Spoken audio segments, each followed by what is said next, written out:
Live with Kevin Rankin.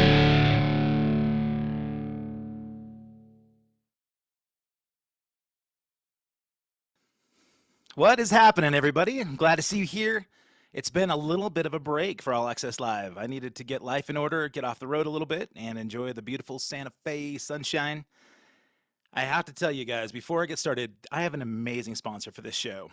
Five Star Guitars is based in Oregon. So if you're a guitarist or you're a fan of our guest today and you want to play guitar, go to this link below. Go to fivestarguitars.com/allaccesslive. Everything you see there, you're going to get a special discount using the promo code of All Access 15. And since they're in Oregon, there's no sales tax. So if you order online, you're going to save 15% off everything you see. Plus, there's no sales tax. So you're going to save a bunch of money. They've been great and gracious to us, and I want to return the favor. So go buy some gear. Also, if you're watching this on anything else other than YouTube, do me a favor right now. I'm going to give you a little bit of a break. Go to this youtube.com/@accesskevin. Subscribe to this channel. You're going to get access to all 280 episodes prior to this one. Plus, if you join and you become a member of the channel, you can actually get access to some members access only interviews. So I've got Kelly Keegy from Night Ranger. I was hanging at his place in his house, showing off his platinum records and his drums in the backyard. And so it'll feel nice and intimate, like you're right there. That is privy to only members. So you can subscribe, you can get access to everything in the past, but you can also get members only stuff if you become a member. A bunch of tiers, it's very cheap.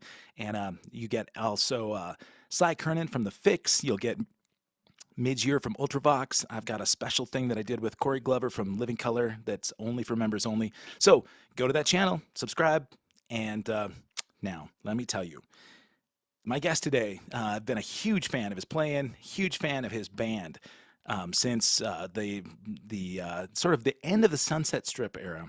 This band, as you already know, this should have been a huge band.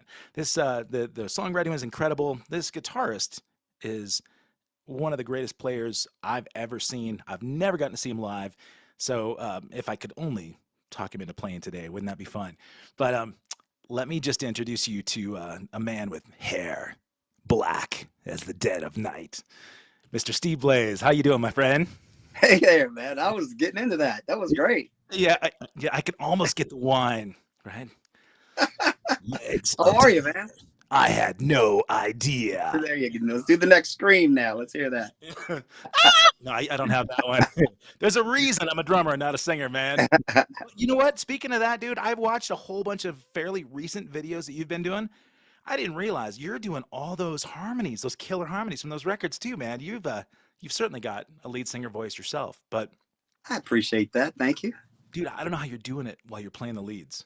A lot of the stuff that I've seen, you're playing crazy lead stuff while you're singing the harmonies. And this is not a Kiss Steve Blaze's ass podcast, but I'm telling you, I'm a big fan. I know the people out here are too, and we can talk about how you've had to balance all that stuff. I think it's cool. I appreciate that. Thank you, man. I feel like you and I have been friends for 30 years, and kindred souls, man. So it's really good to talk to you. I'm honored to be on your show. Thank you, man. I see a ton of your fans in the chat here, and I see Caleb Rankin, my boy. That's cool. We'll talk a little bit about sons and Yes. of parenting. It looks like Andy Malnar is a drummer as well, so he must be a Lillian Axe fan and a Steve Blaze fan, because Andy Malnar, yeah, he's an amazing guitar builder that he's doing a couple of things for me right now, as a matter of fact. Really? Yeah, he's a friend, and I met Andy several years ago. He was an uber fanatic fan. We got to be friends, and you should see these guitars the bodies that he makes. He's doing a Captain America one for me now. Oh, and nice. he's phenomenal. Really good work. So yeah, we know Andy well. Guy? What's that? Oh yeah. Look, here you go. Oh, look at that, man. That is story wicked. behind that. My dad, do you remember, probably in the 60s and 70s when they had the models, like the plastic models, they had all the all the horror characters. Tester made the glue. You had to glue them together, and the big, I don't know what the name of the company was that did the models, but they were 16-inch, and they had all the, the first one I got was Godzilla, and there was the Hulk and all the characters, and then all the horror movie characters. Well, the first one my dad got me when I was about 6 was Captain America, right? So it Okay. always stayed with me. And when my dad passed away, I had no tattoos, and it was 20 years ago. And when he passed, I was with him, and he was wearing a Captain America T-shirt that I purchased for him. And I got his permission as he was on his last couple of days to get this tattoo. Because I'm not ever getting tattoos. Don't worry, Dad. I'm not ever getting. I'm like, oops, oops, oops, Yeah. oops, oops. I'm sorry. Once you get one, you have to get a bunch of them, right? So, but I got that from my dad, so that's why the Captain America thing means a lot to me. Man, you know, if he may have been opposed to tattoos in the past, I think as time evolved and he got to see the kind of father you are, you know, I'm not sure when he passed, man, but I've seen your dedication to your son. And I think, as you and I could probably both attest, that aside from rock and roll and walking stages and any other kind of, you know, exhilaration we get playing music, parenting, it's the greatest gift you could ever have, It man. is there. There's nothing even compares to it. You know what I'm saying? It's like you wind up, and I think every parent realizes. I say I'm the oldest of 9, right? Oh, wow. So Okay. yes, and I have to like say Catholic. You know, you always have to say when you have Right. 100 kids, you have to say Catholic. You Right. know, to get your mom off the hook, kind of. And but yeah, oldest and I. So you know, I was blessed to have amazing mother and father. You know, Yeah. we didn't have money. My dad worked really hard. He was a brilliant man, but he had to work hard to take care of everybody, and he did. And all of the values that I learned, especially in parenting, Yeah. came from that. And that's why I really push that. Parenting is not easy, man. You know, Dude. and it's become more difficult these days because we have not only the inner battle of nature in raising, you know, a creature from zero to Yeah. becoming its full potential, but we got so many battles to fight that are going against us while we're trying to, you know, Yeah. fill them with the proper etiquette and ways to live and how to treat others. And you've got all the opposing factors in the world out there getting harder and harder to deal with. So but Well, yeah, your son is sort of in the thick of it, man. When I think about, you know, and we'll get into his baseball stardom, you know, next. But it's funny that you mentioned that. I'm actually right now. I've got this book. Oh, it's gonna show up on the green screen. Let's see if I can hide it. It's it's it's I got think I have that book. life lessons for raising a son. Yeah. I'm doing a voiceover, sort of a you know, an audio version of that book Really? right now. So my kid already knows. Like All he's right. How old is he? so my youngest is 21, and I have a All 24 right. year old. And That's awesome, when man. I think about, you know, when their relationship with their future kids and the relationship I have with my dad too, man, amazing role model for me. Hardworking dude. He's 89 right now, and thankfully he's still with Oh us. wow, that's awesome, man. And we're blessed, dude. I mean, we really Yeah. are, dude, because many people don't get that roll of the dice, right? Where we've got parents that care about them and try to Yeah. give us some good um, and the ethics and good values. But one of the things that we didn't have as teenagers, right, was the added element of the social media thing, right? Yeah. And when you know bullies, man, I definitely know it, man. You know, like I got my ass kicked for like a Lillian Axe, you know. So, but I you know, I think about now about the struggle of like knowing what's real and what's not, right? The stuff that Yeah. they see online, and you know, then you think about all of their peers, what they believe because what they've seen online, Yeah. and without really having critical thought maybe behind it, you know. And your son, is he 15? Is that right? No, he just turned 14. 14. Okay. So, you know, fortunately, like he just got a cell phone this past Christmas. I mean, I kept him, I didn't see a need for it. But now that he's, you know, a teenager and he's going to be going places that I'm going to have to drop him off and whatnot, Yeah. even if it's at a friend's house, you never know what can happen these days. I want to be able to reach him and have him. But he's not like a kid that's sitting on there texting all the time. Yeah. He's, you know, and which is a good thing because I mean, I try to monitor what he's into and what he does. And fortunately, he's not a kid that has to have 50 kids around him all the time. Yeah. And he's good on his own thing. Like he likes being home. He likes being in his room and playing his video games and hanging out, you know, and doing that kind of stuff. But, as they get older, you have to kind of figure out at what point do I allow him to learn these things. So you have to stay included. You have to let him know, look, what's going on there, man? Oh, look at that. He got a little mustache. He had a little mustache for like 2 years, man. I said, I was like 30 before I could grow facial hair, So, I mean, and he's like, yeah, Dad, look at that. I said, look, it's going to happen. These things are going to pop up. Some other things going to happen. I've done it all, been there. You talk to me about every single thing. And he does, I'm sure there's, some things that, they're always going to be embarrassed about, but, you just have to let them know that without making it, if you come down on them in a strict disciplinarian fashion, it's going to scare them. You just got to be their friend as well, being a buddy and also issuing tough love, the hardest thing for me, honestly, man. I mean, because I love my boys, more than life itself, right? You want to help them avoid the pitfalls of the world, but also, like you said, man, like hit a couple of speed bumps to understand how to get through them and get over them, Yeah. Let's talk about his game last night, right? So last night was his first playoff game. Yeah. I mean, he's playing second base. Yeah. Right. And, his team seeded third. So they had to play the 6th seed, which they won by 1 run. They've already beat this team, but even like the worst team in any sport can beat the best team on any given day if they have a good game or whatever. Right. So it was bottom of the 5th, last inning, and 1 out, 6-4. The guy ahead of him walked, then he walked. So they stole second and third. So he's the tying run, 1 out, and the kid like sacrificed out. Jude took the curve, came in and scored the tying run. Wow. And the next 2 kids got on, they won by 1 run. That's so cool. It was thrilling, because he was kind of the first time he got up to bat, he struck out. He's only struck out twice the whole season. He's batting around 500. Wow. And he's got about 12 RBI in like 10 games. So he's a hitter, but he never, ever takes a strike.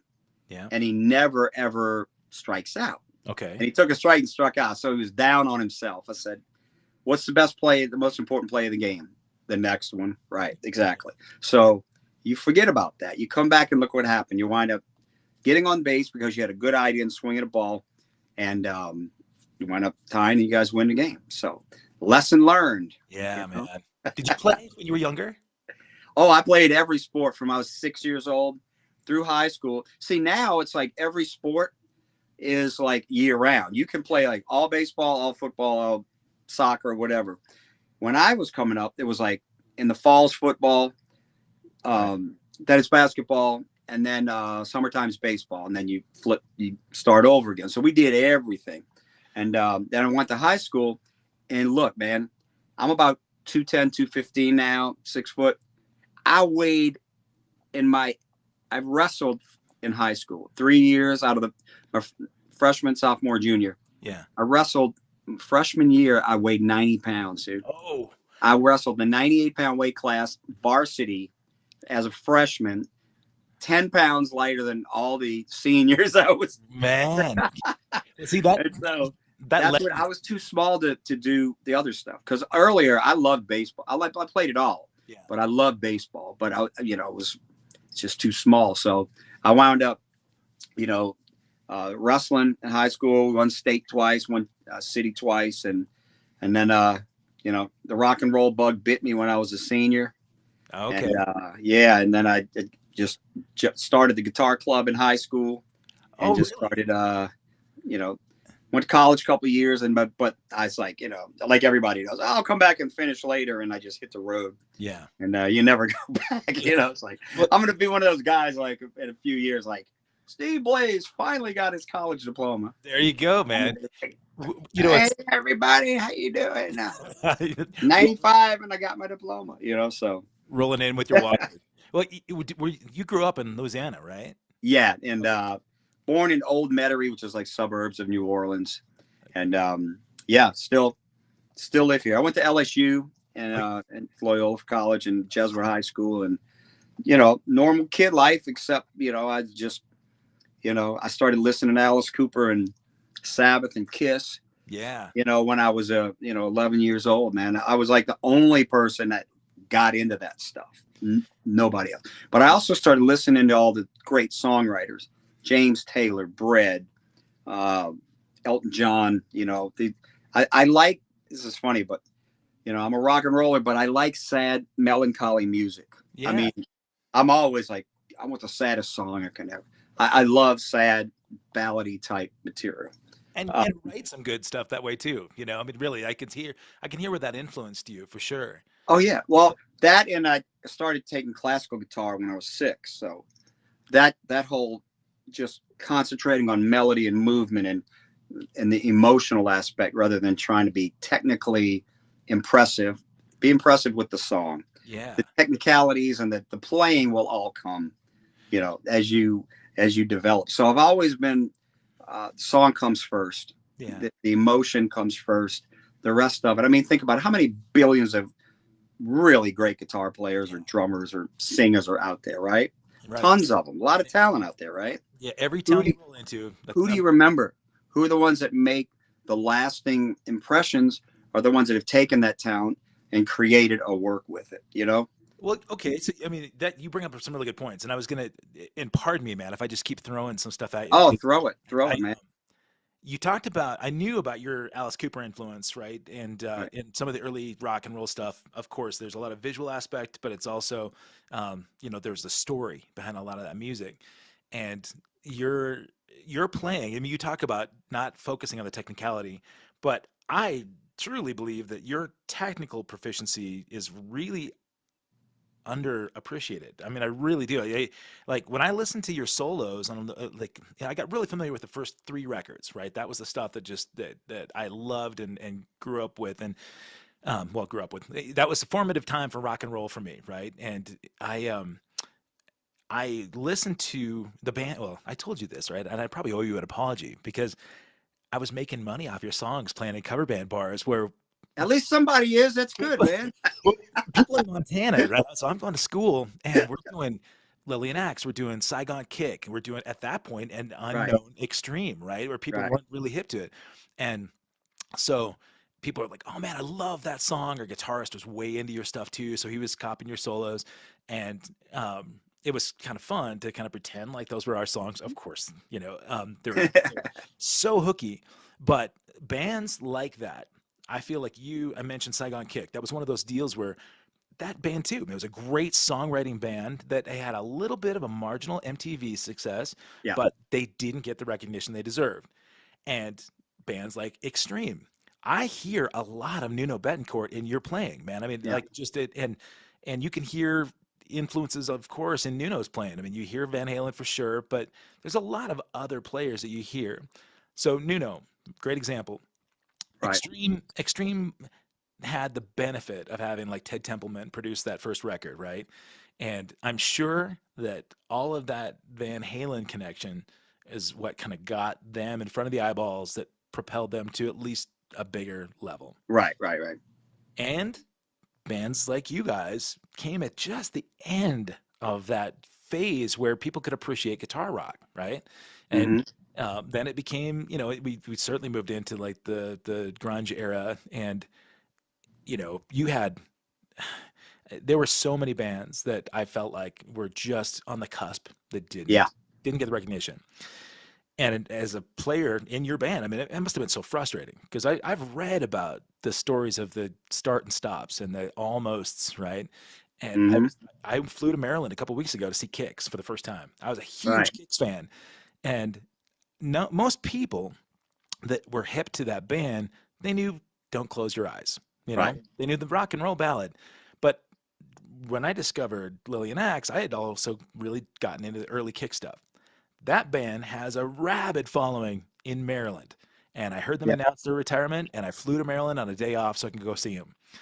And I watched how people were so protective of that band. You and I first started talking about having you on this show, and I'm looking through your fan base, dude. You've got people that will take a bullet for you, and so let me ask you, in terms of having these starts and stops and the almost massive success. Right. Tell me about the phases that you sort of went through, man, where did you have some resentments about some of the industry, and did you feel like hanging it up? Did you get bitter, or did it just make you want it that much more?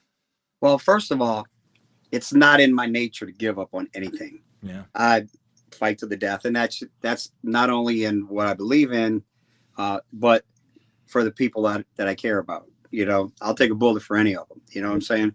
But that transcends over into bigger picture. Like, why am I here? What is my purpose? My purpose isn't just, to me, you know, I'm a devout Christian, right? I fail a lot, and I am by no means goody two shoes at all. I cuss like a sailor, and I try to work on it, but you know, I'm a regular human being like everybody else. But the things that I believe in, I got to do them 100%. Yeah. Right. So doesn't matter. I've had 9 record deals. I've been here, there, in the middle, over and over. I've been promised the world a million times. Yeah. The band has been, you know, the greatest band that ever lived. To who? What's your name again? Right. You know, we all go through that. We understand that stuff. But at the end of the day, I'm not here to create music for people that either don't like it or don't care or, you know, non-concerned. Yeah. I'm here to make music to move people that understand it, that like it. And there's thousands of them around the world. That's the great point. Yeah. You know, I can have 1% of the world's population enjoy what we do, and it's a lot of people. Yeah. And if I have helped 10 people not hurt themselves, not make a bad decision, feel better about grief they're going through, then that's an amazing thing for me. That's how I feel, because lots of other people have done that for me when I've needed them. And I realize the importance of music and the gift of music and what it is. So I don't take it lightly. My God, yeah, we first started the band. We were playing all the clubs. We were doing 500-600 people on a Wednesday night in the middle of nowhere out here. We were the cat's meow, man. It was a whole different time. You could play a different city in Louisiana every night of the month and not have to repeat it in 2 months. There were 50, 60 rock clubs everywhere. And you go out and there was hundreds of people every night. So we were like the first band to start like doing, you know, we started doing Ozzy and Motley Crue and all that, the early stuff before anybody knew who any of them were. Yeah. And then we started throwing in our originals, right? So we do that for 4 years. We do a little bit of traveling. The guys in Zebra were older than us, and they were kind of setting the path, and they were helping us out a little bit. They took us up to New York. And hold on a second. I'm letting you know just right now, too, that chat that's over on the side, I saw so many people that are really great, putting some really positive messages. So okay, great. Yeah, I'd like to read those too. I don't see any yet. I see one, but and if they have questions later on, I'll be more than happy to answer them. But I want to see your smiling face when we're talking to. There you go. Yeah, okay. I'll bring this back here, and then okay. But you know, you mentioned. Let me tell you, because I want to get into the Zebra thing. We'll get into that, but the grief part of this. Before we did this podcast today, you know, a couple of hours ago, you and I were talking about like our role and your relationship with people that are. I have a hard time calling people fans. I really do, man. I know, I do too. They become family, right? I mean, they're so supportive, and they would do so much to be a part of your music. Yeah. When I saw some people that were fans of the band and fans of yours, friends of yours, talk about some of the struggles they were going through. One of the things that I do in the show is I really want people to understand that we have a community, you know, and responsibility as a community. There's the real scary part for a lot of people is that they feel alone. And so I am going to put this overlay here, this chat. Right. They added this number, like instead of like a 911, you can call 988, and that's a crisis and a suicide. Oh, that's cool. I've never heard of that. Okay. So it's a newer opportunity. The pandemic born this opportunity for people that are feeling like they just don't have someone to listen to them. Right. And so if you're out there and you're going through a rough time and you're feeling uncomfortable about talking to somebody that you know, call that line. There are people there that are really concerned and they care about you. So use that number, and it's just 988. It's easy. So that's awesome. when I saw some of the messages from people to you about how your music got them through the hardest times of their life, whether it be tragic, like life loss or relationships, um, I'm guessing you can relate in some elements. Oh, absolutely, man. First of all, I was when I was real little, um, because I don't know if I've told you this or not, but I ghost hunt, right? Oh, really? So Okay, I did I've been that. doing that for a while to a pretty serious level. I mean, we've been trying to actually shop our team with a reality show. We've come, just like in record deals, Yeah. been right there about 50 times. It made it to the desk of Mark Cuban, even, who he denied it, said no cooking or paranormal on his network. We had a slot on Discovery, not Discovery, Destination America. Okay. Didn't go through. All these things. The main guy from Ghost Hunters contacted us and he wanted to help us out and get involved. That didn't go through. So it's just like the record business. You get close. But I've got a professional ghost hunting team. So I have taken things, and being a Christian, of course, you've got a lot of people. How can you believe in that if you believe in this? They don't understand it yet. So when I was little, I had experiences with things that other people didn't see. Like I had a little sister that died when she was 9 months old. I was about 4. And my mom said that I saw angels over her crib when she passed. And that was just one particular situation. But I've always kind of had I don't know, maybe a third eye. Not like I see dead people or ghosts or anything like that, but I'm in tune to it. When we ghost hunt, I'm in tune. I seem to attract souls that want to let us, communicate or let us know that they're or whatnot.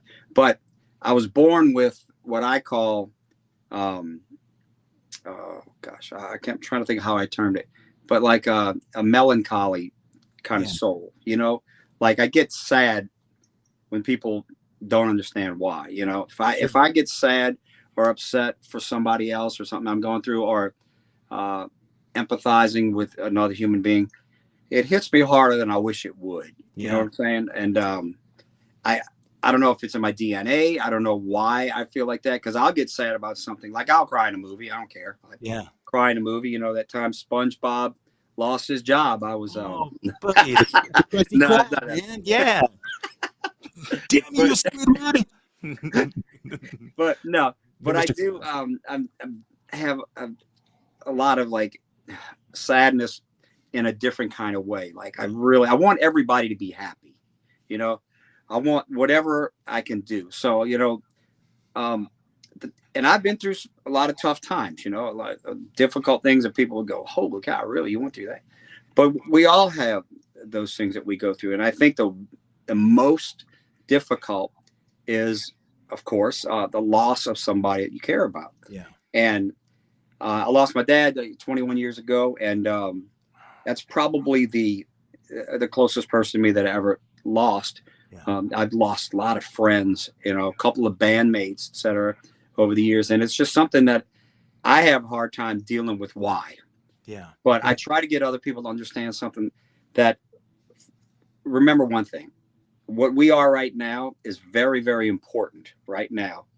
But it's this compared to infinity. Right. It's still important, because if this goes the other way, your whole path turns. Yeah. So you got to keep your path straight and keep it in the right direction.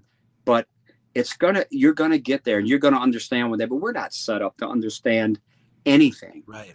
We're only set up to understand what we are allowed to, that we can grow with, and that's what God gives us. He gives us the ability, to make decisions and to react to things. And like, well, why is, people are like, why does God let this happen? God doesn't let this happen. But could you imagine that if we did not understand how to deal with pain, everybody would be the same. We would basically be, we wouldn't understand happiness and joy and beauty if you don't understand the opposite of that. Dude, that doesn't necessarily make it any better. Growth comes from pain. It does. Right. I don't feel any better about it. I still don't understand it. Right. But that, if we can help each other when we're going through rough times like that, just give them that little bit. Eventually, time doesn't time does not heal wounds. Time allows people to deal with the wounds in a different way. Yeah. How they set with you. Because you don't heal a wound. You don't heal, I lost my dad. Oh, I'm good now. I'm healed up. Yeah. No, I'm never going to be healed up. Right. But inside, I can feel and tell, maybe understand a little bit more why it happened, and have the faith and hope that sooner than later I'm going to be with him again, you know. And it's a tough thing, you know. Faith and belief is a hard thing, and society these days doesn't make it any easier when everybody that has a negative opinion is throwing that at you and making you feel stupid for feeling good.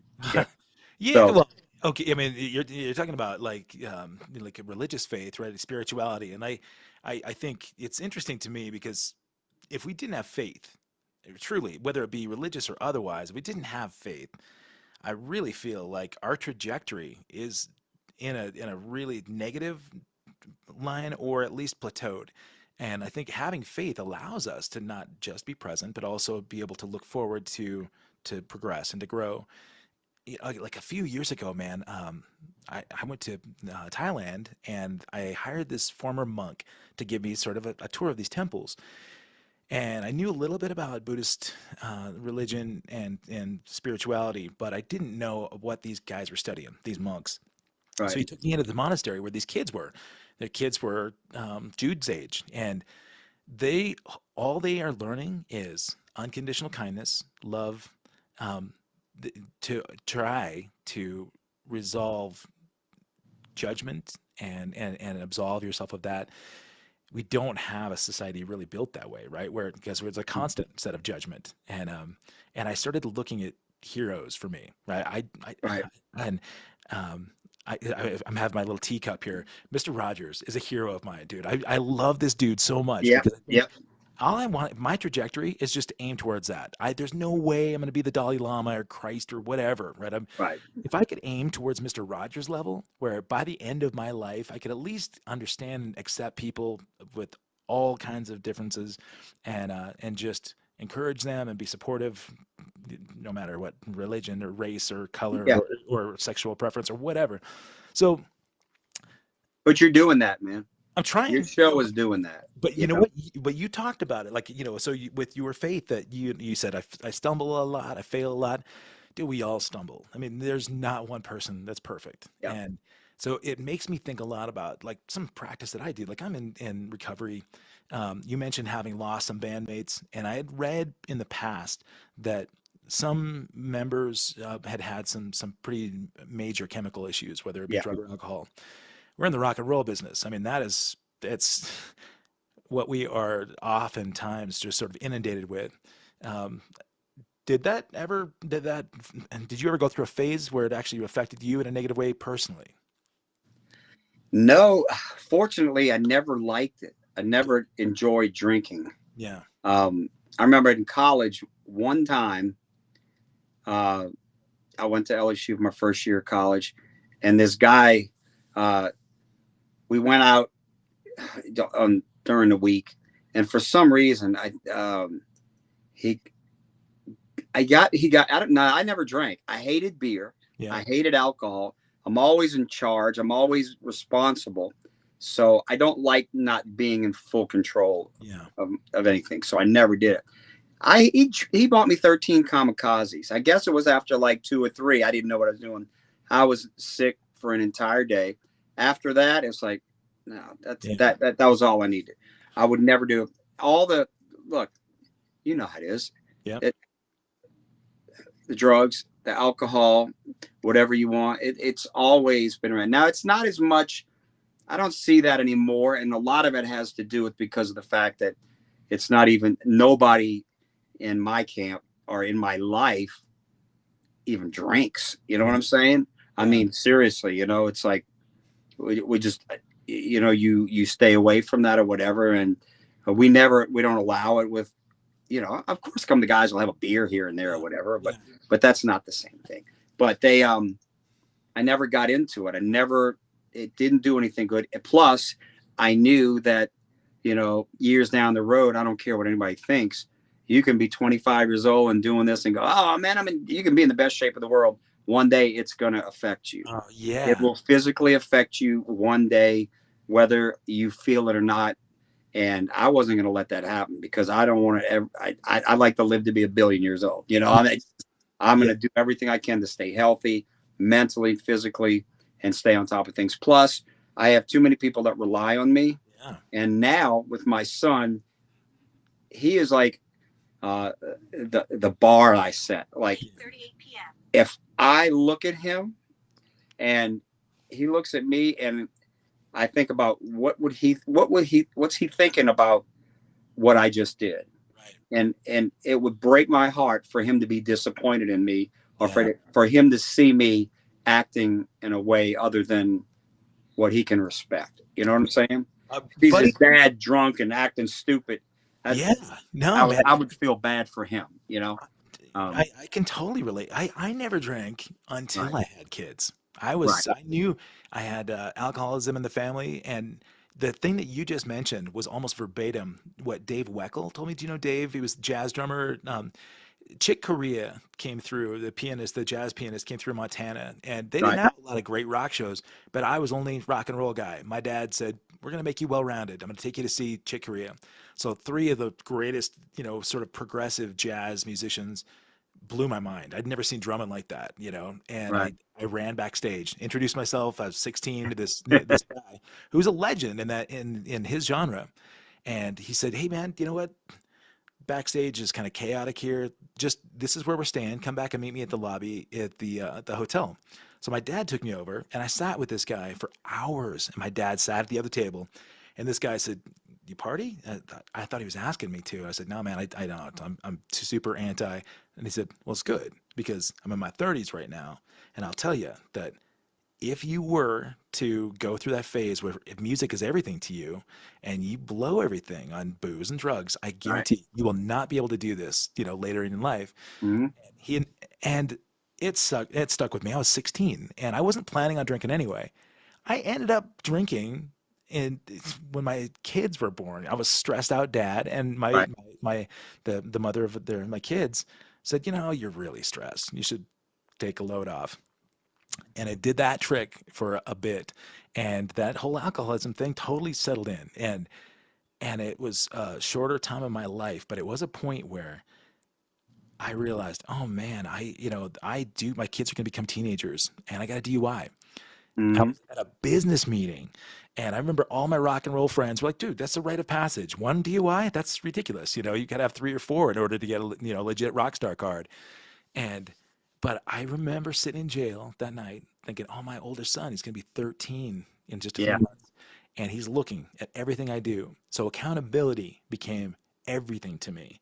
Right. And not only did I get sober, but I wanted him to see that I was going to make an example of myself, to do Right. everything I could to, up the game. And so I'm not trying to talk about my story, but it's interesting that you mentioned. No, that's amazing. And you talk about that because people don't realize the whole, like you say, your musician friends like, oh, that's cool to do that. Yeah. That's one of the reasons why I never did, because I don't care what anybody else think. I don't need to fit in anybody's clique. Yeah. That's not right for me, Yeah. and that's wrong. I don't. Anybody would say that to me, like, oh, you've got to do this to fit in, or something. Like, then I guess I'm not fitting in then, Right. And the funny part, and it kind of leads me back, because I've heard this for so many years, like people will come up to me, and sometimes it's young kids, and they just take for granted that you're supposed to be involved in that. And they want to relate, like, hey man, you drink and you do drugs and stuff. And like, no, I don't. And they'll be like, really? And they'll go, that's really cool. Yeah. And I say, yeah, it is, man. Don't they almost, everybody wants to fit in. That's the biggest problem we have in life, is everybody wants to be loved. Yeah. And they want to fit in. And you know what? If you have to do something against what you know is right to fit in, it's not worth it.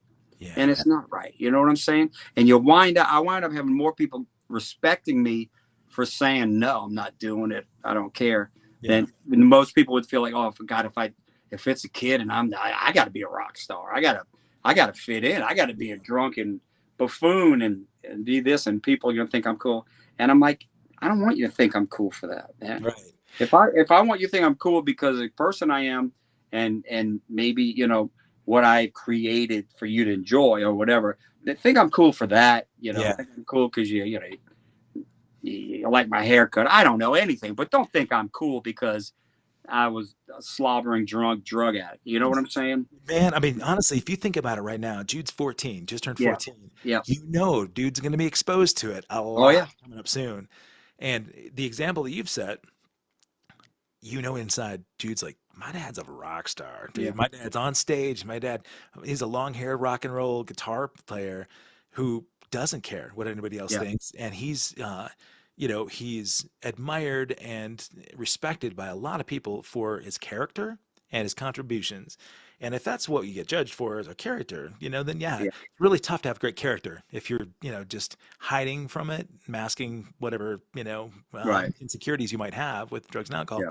I feel like I'm on a soapbox. And so No, you're not in a soapbox. You're talking from the heart about stuff that's really true and it makes sense. And the people that, that turn it off because they think we're full of crap, then yeah, I don't care about that you either. just have to pray for them, but people that understand what we're talking about is stuff. Just because you and I are musicians doesn't mean it's any different from us than it is from anybody doing anything. This is human nature, man. Yeah. You're gonna have people. I mean, even in my business dealings, I have people that it's cliquey and political, and you got to do this to fit in with that, and it's hard. But man, once you stay true to your beliefs and you stay strong, you not only get respect from other people, you respect yourself. Yeah. And at the end of the day, you may go through some tough times, but you'll stand out on that mountaintop and go, you know what? I have no regrets. Yeah, buddy. Sleep Like well you were asking me about music earlier, okay, about all the ups and downs. Yeah. And I get this asked a lot. Do you have any regrets? What would you have done differently now? Yeah. And if I went back, the same knowledge that I had back then at that time and not what I have now, I'd have made the same decisions. Yeah. Because at that time, I felt like that I was mentally feeling this was correct. Yeah. And I wasn't being obscured by anything else, no drugs or drinking or bad people in my life. I thought this was the best decision. Now, if I go back now and I go, well, I wouldn't have given him that. Yeah. And I wouldn't have hired this guy. Right. And I wouldn't have had this management company. And I would have, because of things we've learned now. But, always be proud of the decisions that you make with a clear head if you're making them for the right decisions. Yeah, man. Too many people make the wrong decisions under the wrong guys, and they have to live with the regrets later on. Yeah. It's tougher. Honestly, it's a lot easier to do the next right thing now than to have to go back and fix things or make reparations later. Oh, absolutely. Yeah. So off my soapbox for a second, I did want to mention, I see Kimmy there in the chat, and thank you for being here. She mentioned that it took her till 40 to be comfortable saying no. Being genuine to ourselves is so important. You and Steve, you mentioned that a lot of people in your life musically, you surround yourself with people that just they don't get involved that way. I'm fortunate too, man. My bandmates are. I don't have a bunch of like sloppy drunk. Right. It's great, man, and I'm grateful for it. Not to say I haven't been in really icky situations in the past where it ruined opportunities for us because of the either on stage or off stage behavior. And I don't think it even really has as much to do with rock and roll. I think you mentioned other business dealings. I think no matter what, if you just try to choose the next right thing to do things upstanding in your life, no matter what business you're in, it gets easier to do the right thing. The faster that you work through stuff that you might own of your own and then start to do the next right thing, I think it's great in romantic relationships or parental relationships or business relationships. Is Jude your only son? Yes, I have a daughter, an Okay. older daughter. Yep, Okay. and she's amazing. Yeah. She's got two daughters. I have two granddaughters that are older than Jude. Wow. So Really? he was born an uncle. Good job, Pops. Man. know, right? Gramps. Did it by the book. That's- But like you were talking a minute ago, I wanted to bring this up. It's Yeah. not just music, the clicks, the pressure, Yeah. the politics, all that stuff. The same stuff happens in the medical field and the lawyer field and the business field and the, Oh yeah. you know, in any genre of entertainment. It's like I said, it's all a human nature thing. Yeah. It's the same elements and the same philosophies and theories and divisions and whatnot, but it's just a different texture to it. So the things that you and I go through in music and the ups and downs and the disappointments and the successes and the types of people, those elements are always going to be there. But the same things happen. Like, you've got your jerks and your great people. Same thing with attorneys and doctors. You got the great ones and the nice ones and the caring ones, and the ones that are really good are complete arrogant idiots. It's life, man. Yeah, it's all about. That's why on our new album we have a song called "The Fall of the Human Condition," and I think that's the biggest issue we run in is the human psyche, the human condition, how we treat others. Stop worrying about colors and shades and words and pronouns. Stop that, man. Yeah. Stop it. Worry about how we treat each other. That covers everything, man. Yeah, buddy. It covers all of it. I can call you what you want me to call you all day long. I'll call you. I'll put the proper wording and phrasing and everything. What's going on in my heart underneath all that is what counts. Because if I'm being nice to your face and underneath here, I hate your guts. Yeah. That's what counts. That's what needs to work. Yeah. And you can be, I know a lot of people that are really gruff and rough and rude on the outside, but have hearts of gold. So we got to work on how we treat each other, not all the stupid trappings on the outside. And that's where the kids go wrong, because I don't, and look, I did the same thing. And I when I was a kid, oh, your parents, man, oh, come on, man, it's cool, mom. I know everything. You don't know anything till you're probably 25 or 30 years old. You'll start to get some ideas.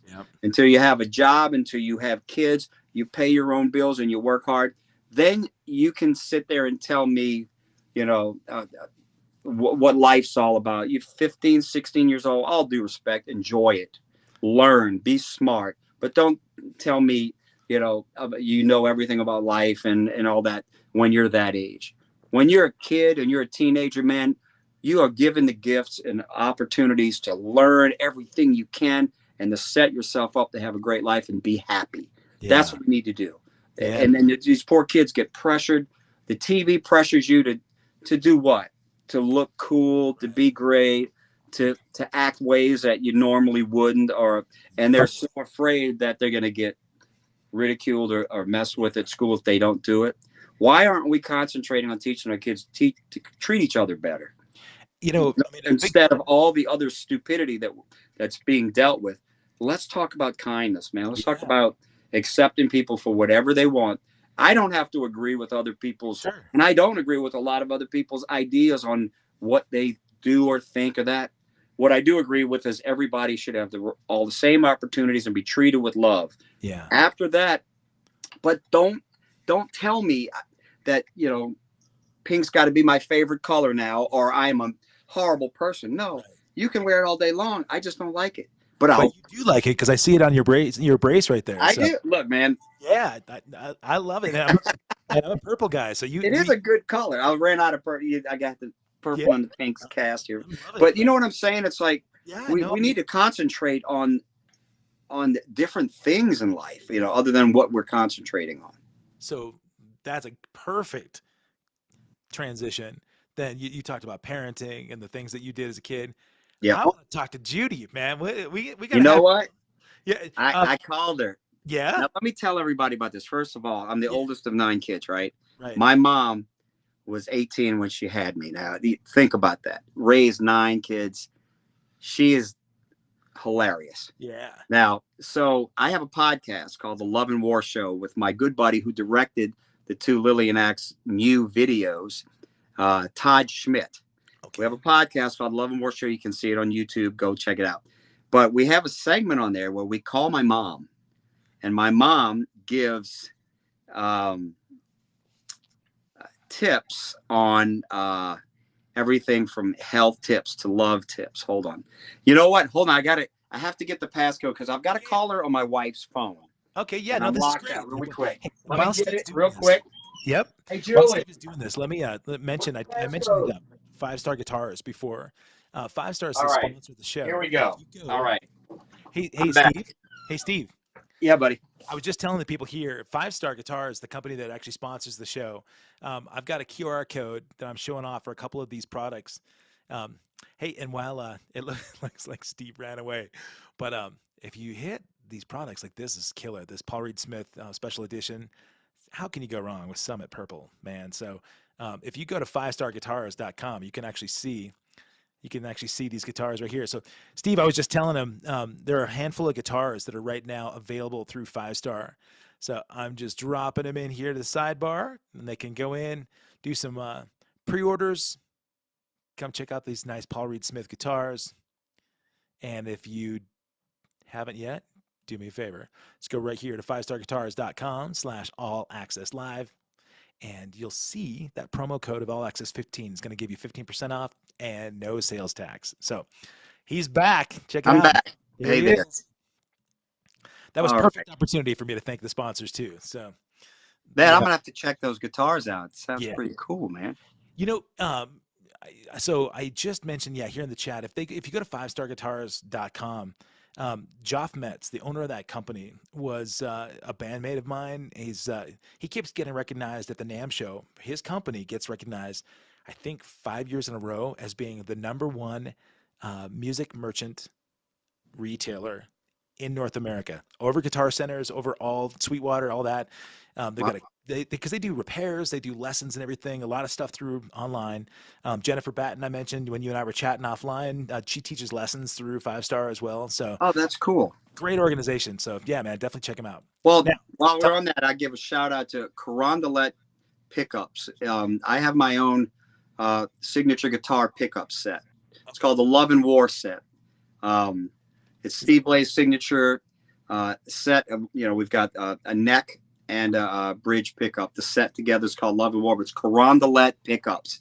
Okay. Jeff Richard, the guy's amazing, man. He's actually doing work with Grover Jackson right now, and guys, check him out too. You ready to call my mom? Heck yeah, let's talk to All right. Steve. So what I'm going to say, introduce you to my friend Kevin.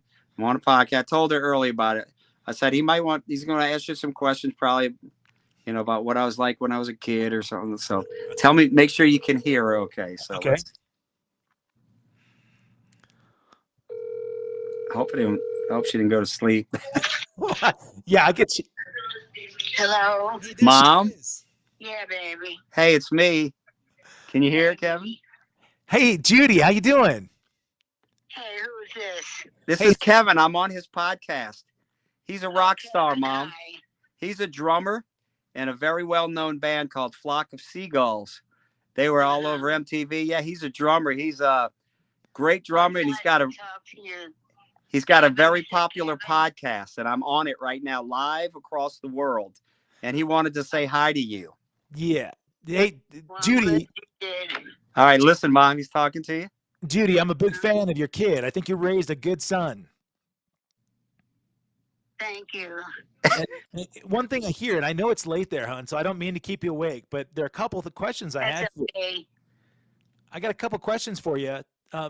Steve mentioned that you're very focused on important eating and good health, and so I was Yes. going to. If you have a recommendation for a dish for tomorrow night's dinner that you could recommend for people? Oh my goodness. What's your favorite thing you used to fix for us? Cornbread dressing. Say that again. Cornbread dressing. Oh, cornbread. Oh, there you go. So, are you saying that hot dogs? That's not the right answer. Well, if you like hot dogs, go ahead and eat them. I told her the hot dog story, Mom. Well, there are too many chemicals in them. Yeah. I think your friend Andy Malnar also says no hot dogs. So this must be a popular part of conversation. Yeah. Hey, Judy. I was just gonna say I've only gotten to know your son for a couple of hours now, but one thing that I've noticed, his character is really strong. I think he sounds like a wonderful son. And it sounds like It really is. some of that might have rubbed off from mom and dad, right? Apple didn't fall far from the tree. Well, I hope so. He, I told him how I was reading the Bible when I was like 2 years old in Hebrew. Now, how old was I when I started reading, Mom? You started reading before you went to school. Wow. Yeah. I taught you to read at home. Yeah, you did. I was telling about you guys getting me my first guitar when I was 6 years old. That's when you started playing. That's at it. 6. Yes, indeed. But you must have been awfully supportive, because if you went on and you had 8 more children after Steve, then he must not have been all that bad, right? Because if he was too bad, you wouldn't have had more kids. No, he was a pleasure to raise. what's the worst thing I ever did, Mom? Within reason. You putting me on the spot. Did I ever do anything like really bad? Not really. Okay. I didn't have like think. trouble with girls or anything when I was like in 3rd grade or anything. Never. Okay, well, I am going to put you on the spot right now. Judy, you've got 9 children. You don't have to say this because Steve is on the phone with you. Who's your favorite, really? Oh, I can't tell you that on the phone. It starts with an S? No, I can't say that because we have Shelly. Okay. Hey, That's right. I was the first, and they can't take that away from me. Yeah, So. that's right. That's hey, He was number 1. There you go. Can I ask you, Judy, was it tough to know that your son wanted to chase rock stardom after high school? That was his goal for life? Well, he had a scholarship to LSU in pre-med. Yeah. So you're saying it was a disappointment? So you're saying Dr. Blaze should have been out there instead? He wanted to stick with music. He didn't want to be a doctor. Yeah. Yeah. Well, he heals people in different ways, right?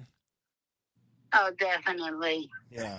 He's a very spiritual person. Yeah, I've noticed that. That's a beautiful thing. I feel good talking to him. Not only do I feel good, but there are a bunch of people that are watching this on the internet right now, and they've been commenting about how much he's impacted them in a really positive way. So Isn't that beautiful?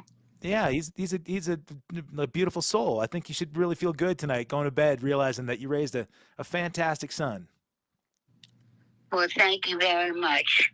Yeah. Well, I think I did. yeah. I tried my best.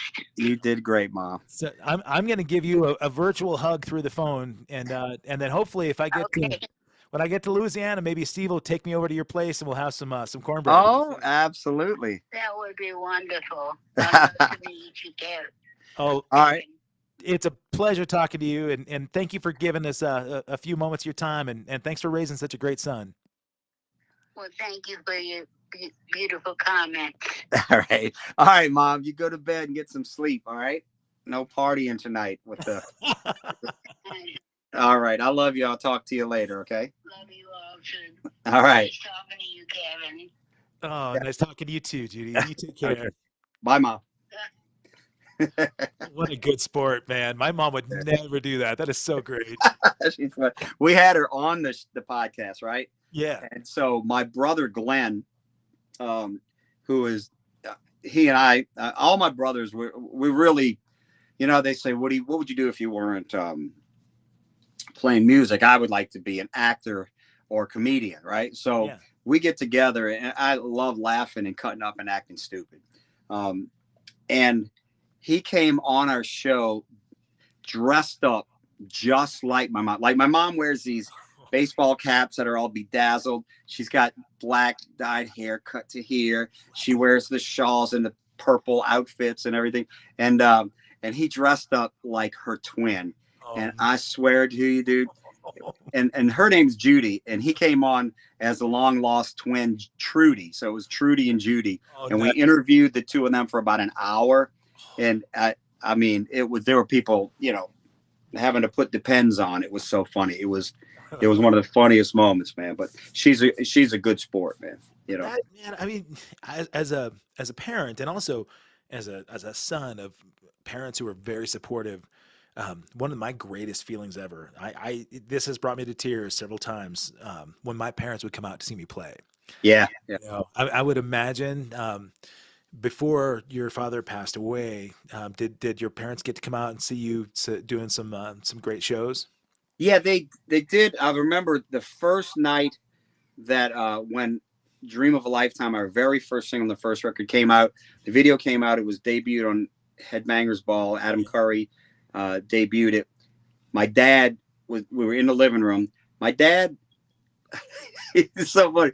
He had shorts, cowboy boots with high socks, Oh, a t-shirt, a bolo tie, a bandana, and a cowboy hat on. no. And it was like, I would have thought that he thought that was cool. Yeah. He was so excited about seeing us on there. I mean, he really was. They, of course, in college, when I after my first 2 years, and it's like, I'm not going back, I got to go hit the road and do this for a little bit. I'll come back later or whatever. We had a couple of, skirmishes about that. And I would have not expected, I would have been upset if they hadn't have been upset with me. You know what I'm saying? Because it was like, yeah, do what you want to do. I don't care. Yeah. I would do the same thing with my son, man. We got to talk about this, Yeah. And it was only because they wanted to make sure. Yeah. Because think about, what did they have to go by? They weren't in the music business. All they thought was, they probably look at a Jimi Hendrix and, and Led Zeppelin and going, oh, these freaks, you want to do that? You know what I'm saying? Yeah. And I had good grades, and in school I could have, done whatever I wanted, but that's what I wanted to do. Yeah. So, I can understand their concerns. So, but, as we got into it, the only thing I really am, and I know my dad sees from above, but, my dad introduced me to Alice Cooper. The first concert was Welcome to Nightmare. Took me and my brother Gary to go. We were, I guess, 17 at the time. Yeah. And we saw him in, back about 10 years ago. We toured. It did like 2 runs with Alice Cooper. And I took Alice out golfing. No way. Right on. Yeah. Yeah. Glenn If my Sobel, dad, to come full circle, because Alice Cooper, he knew was my favorite from, that's what I got into right out of classical training. And School's Out record was first album I ever got. He bought it for me. And so if he would have been able to come out and I'd been able to bring him out and meet Alice, that would have been, pretty amazing. And when we got inducted into the Louisiana Music Hall of Fame, I got inducted twice. Yeah. And if he would have been able to be there for that, I think it would have, but it had just, I wanted him to know, and he did, that all of his support and belief, it didn't go, like I took advantage of what they gave to me and made the best that I could out of it, Yeah. Sometimes you get gifts, you don't even realize you're being given them, and you don't take, if you don't go out and give it 100%, some of the greatest brain surgeons to ever live probably haven't even ever picked up a knife. Yeah. So if you have a talent, you and I might be the best master chefs in the world, and we don't even know it because we haven't tried, right? I think I can guarantee you never know what your talent is until you go out there and do it. Yeah, man, and try a bunch of things to see what sticks, right? And what you love. Man, you talked about the Louisiana Hall of Fame, Music Hall of Fame, the day in October 10th this year. Was 22. I got inducted into the Oregon Music Hall of Fame. Good for you. It was a beautiful thing, buddy. That's awesome. It meant everything to me that my parents came out from Montana, and they're older. My dad is frail, and they trekked across a few states, to come over, and to sit there and see them out, in this induction. It was like every single difficulty that I had in the music business went away. Yeah, realizing exactly. How it's like one moment that you can sit there and go, you know what? Yeah. It can never be taken away. It's part of life's history. Yeah. And everything else is unimportant. Yeah. And that's how I felt. It's like, wow, I can, because you go through so much, and people don't realize the things, and it's not just musicians, okay? But what musicians go through is unique in itself, and it's different than what another type of business person or another journey in life. We all go through those things, but it's unique to each one of those. So all I know is the ups and downs of music business. Yeah. And it is very emotional and it is very hard to deal with sometimes if you're not strong, because in one breath, look, I tease myself about it. It's like I can get 100 great reviews and the one bad one will keep me up for a week. Oh, I'm yeah. like, why did that person not get it? You know what I'm saying? Yeah. But you have all this other stuff. So, but that those things all just get wiped away when you have an experience like what you've had and what I've been fortunate to have as well too. Man, we're And blessed human beings, brother. We are. yeah, Yeah. you're 100% right. So it's like those are the most important moments I think that I've experienced, the two best accolades. And so, it's like once you get that, you kind of feel like, all right, well, something happens to me tomorrow. At least, Yeah. No, I yeah. did this. I interrupted you earlier. You were talking about some of that sort of upward trajectory of the band when Right. things were first starting to take off. You're talking about how Zebra kind of gave you a little leg up, and that's another band I feel like poised for greatness. That Yep. band came a little earlier than most of the other bands from the era that they would have probably been more successful had they been 4 years later. I think I was a big fan. Wait Until the Summer's Gone, of course, was one that Mm-hmm. was such a great one. That is it. Tell No Lies, right? That record, No Telling Lies. Ellen No Lot. Yeah. And but I think they were a Long Island band, right? They were a New York band, and Yeah, they were. Now, Guy Gelso, the drummer, is a really good friend of mine. As a matter of fact, he and I had a side project, which I still have, but he's not drumming for it anymore, called Sledgehammer. And so we played together for about 4 or 5 years. And those guys are really good friends of ours, like Randy and Felix and Guy. As a matter of fact, Randy called me a couple of weeks ago, and they Guy lives down here. Randy and Felix still up in New York. They got really popular in New York and down here. yeah, And they're a 3-piece band and they're great. Their songs are great. yeah, The only thing I wish they would just kept putting records out, yeah. because they were so good. And it was just like, I think that might've been one of the reasons, because, they didn't really tour a lot, but when they play, they pack it out. Of course. And they've got a huge following, and they're a great band and really nice guys. And they just, you're that like that. And you were talking about Saigon Kick earlier, right? Yeah. This is the 3 bands that we always hear. King's X, Saigon Kick, and Lillian Axe are the 3 bands that always, and it's funny because I've heard it so much. And I became friends with Jason Beeler from Saigon Kick. And there are a lot of similarities in between his situation and mine, like original singer not being there any longer and that kind of stuff. And, and moving on and stuff. And he's a really nice guy too. But, another, a great band, and they should have gotten a lot more recognition than they did. You know what I'm saying? The thing for me, when you mentioned that, like, and I'm glad you brought up King's X. Of course, that's one of the most underrated bands ever. Yeah. And they did continue to put out records. It's crazy to me that like Jerry Gaskill, has had amazing heart issues and still out there playing right now. And Doug is, been around he's been around a little while, man. Yep.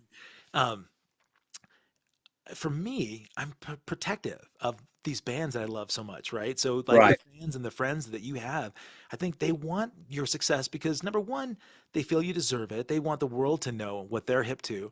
And they probably don't want to think of you and okay, we both know this. The music industry doesn't have retirement plans, unless you've got Taylor Swift money.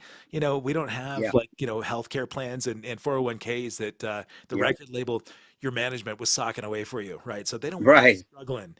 And when I think about Jerry Gaskill from King's X having his heart attack a couple years ago, and the dude was, he's in his 60s. They've been playing. That band plays so much all the time. And they're incredibly technically proficient. They write amazing songs. You can hear a bunch of influences, but it's also a really unique band. And you feel like, I don't want that band going to the end of their time without having something substantive. Why can't somebody just give them a 401k so they can go off. No, exactly. You know, and there are a lot of bands like that. You just wonder, why didn't they?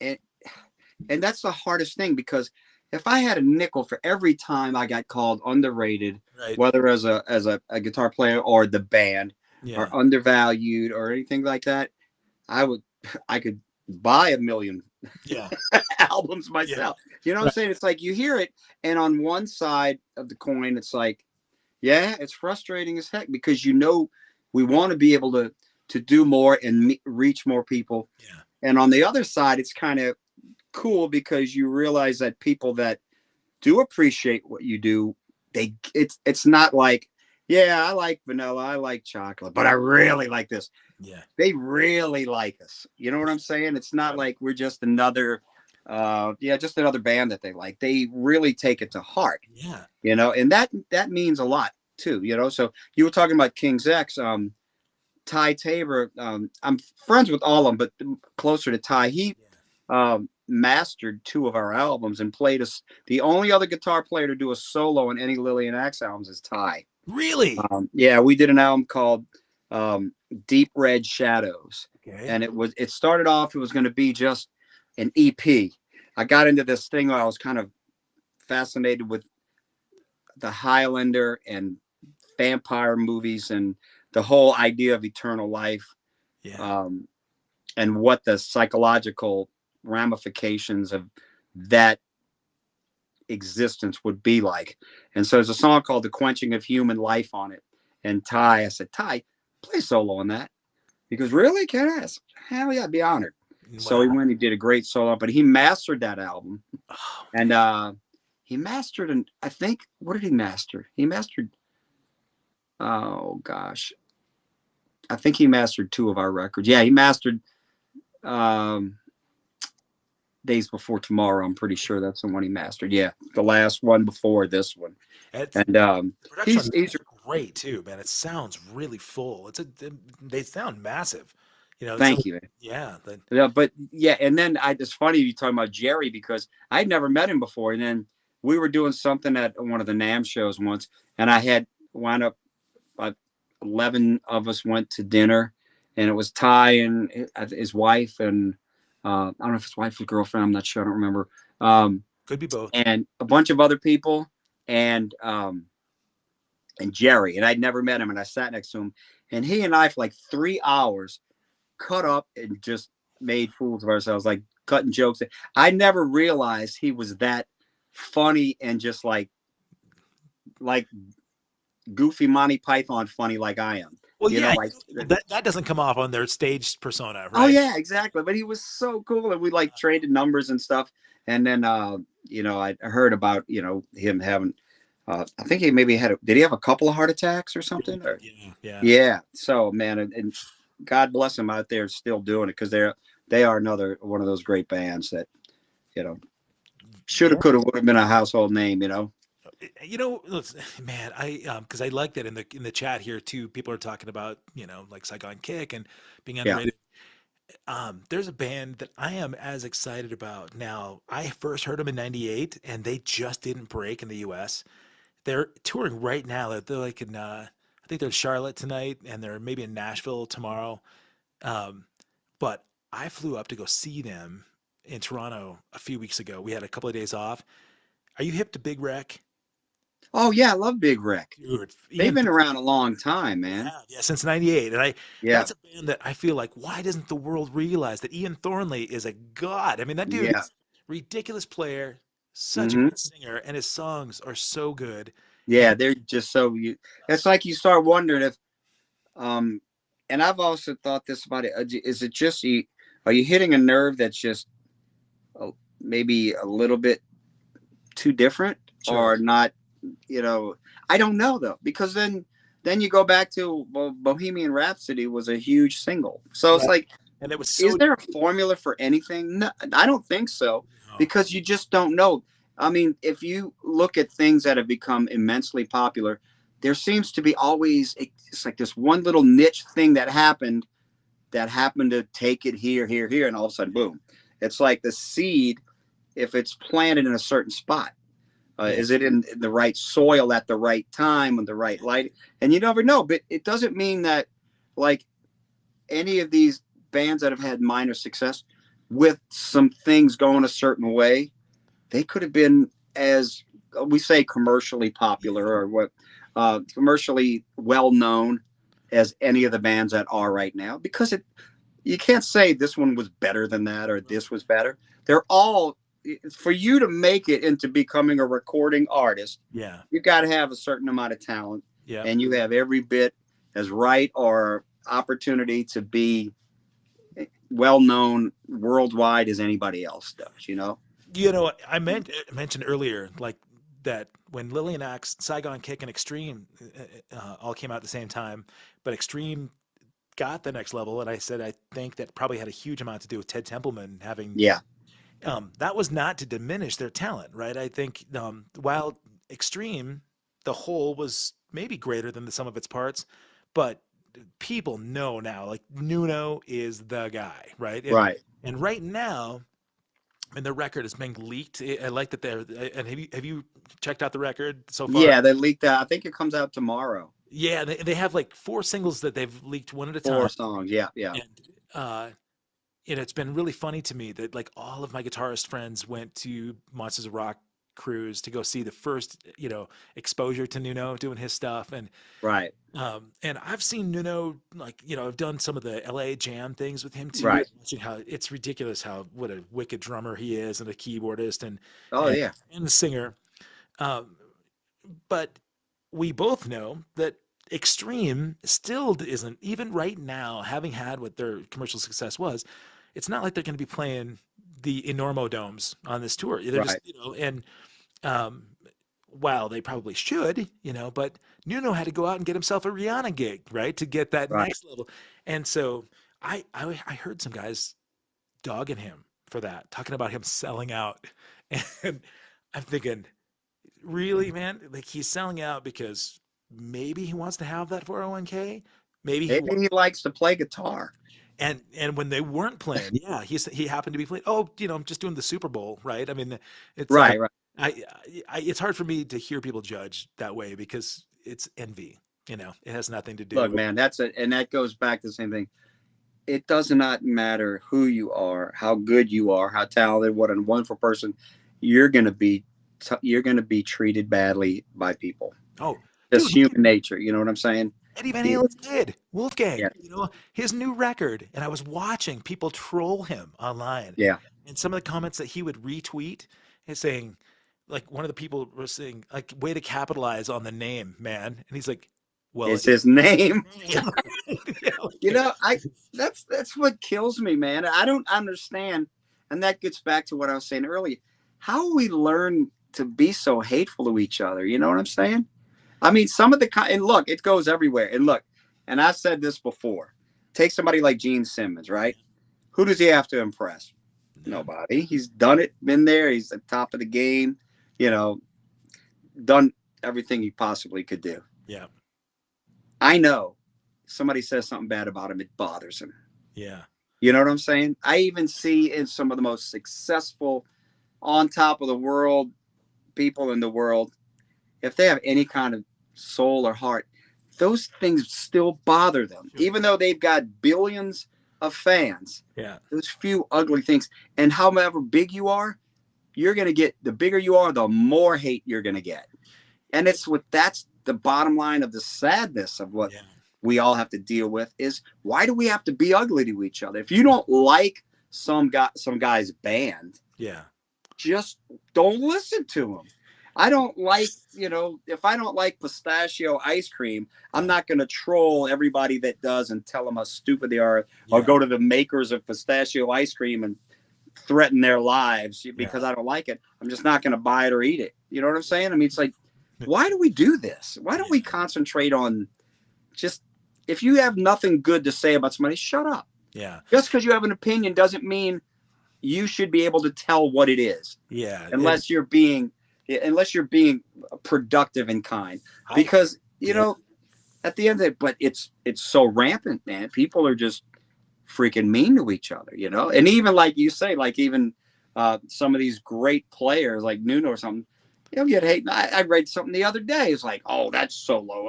Every kid in the world can play that solo. I'm like, so what? Every kid in the world can play Eruption. That doesn't make it less great, or that wasn't one of the greatest guitar things we've had the opportunity to listen to just because somebody else can play it. Why can't you say, great piece, Eddie Van Halen, great job. That's cool that everybody can play, you know? Yeah, think about how many people everybody can play that. I mean, think about how many people did, right? I mean, really, if you think about, yeah, you mentioned it too, because I was going back through digging into your solos. I'm a drummer, right? So I know that I don't have, you know, the acumen that somebody might have to have an opinion. I know what I like.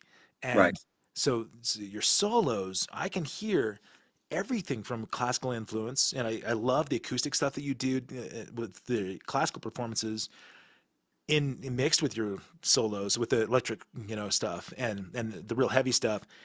What I was most impressed by with your songwriting were modulations. I loved the way you would take a bridge.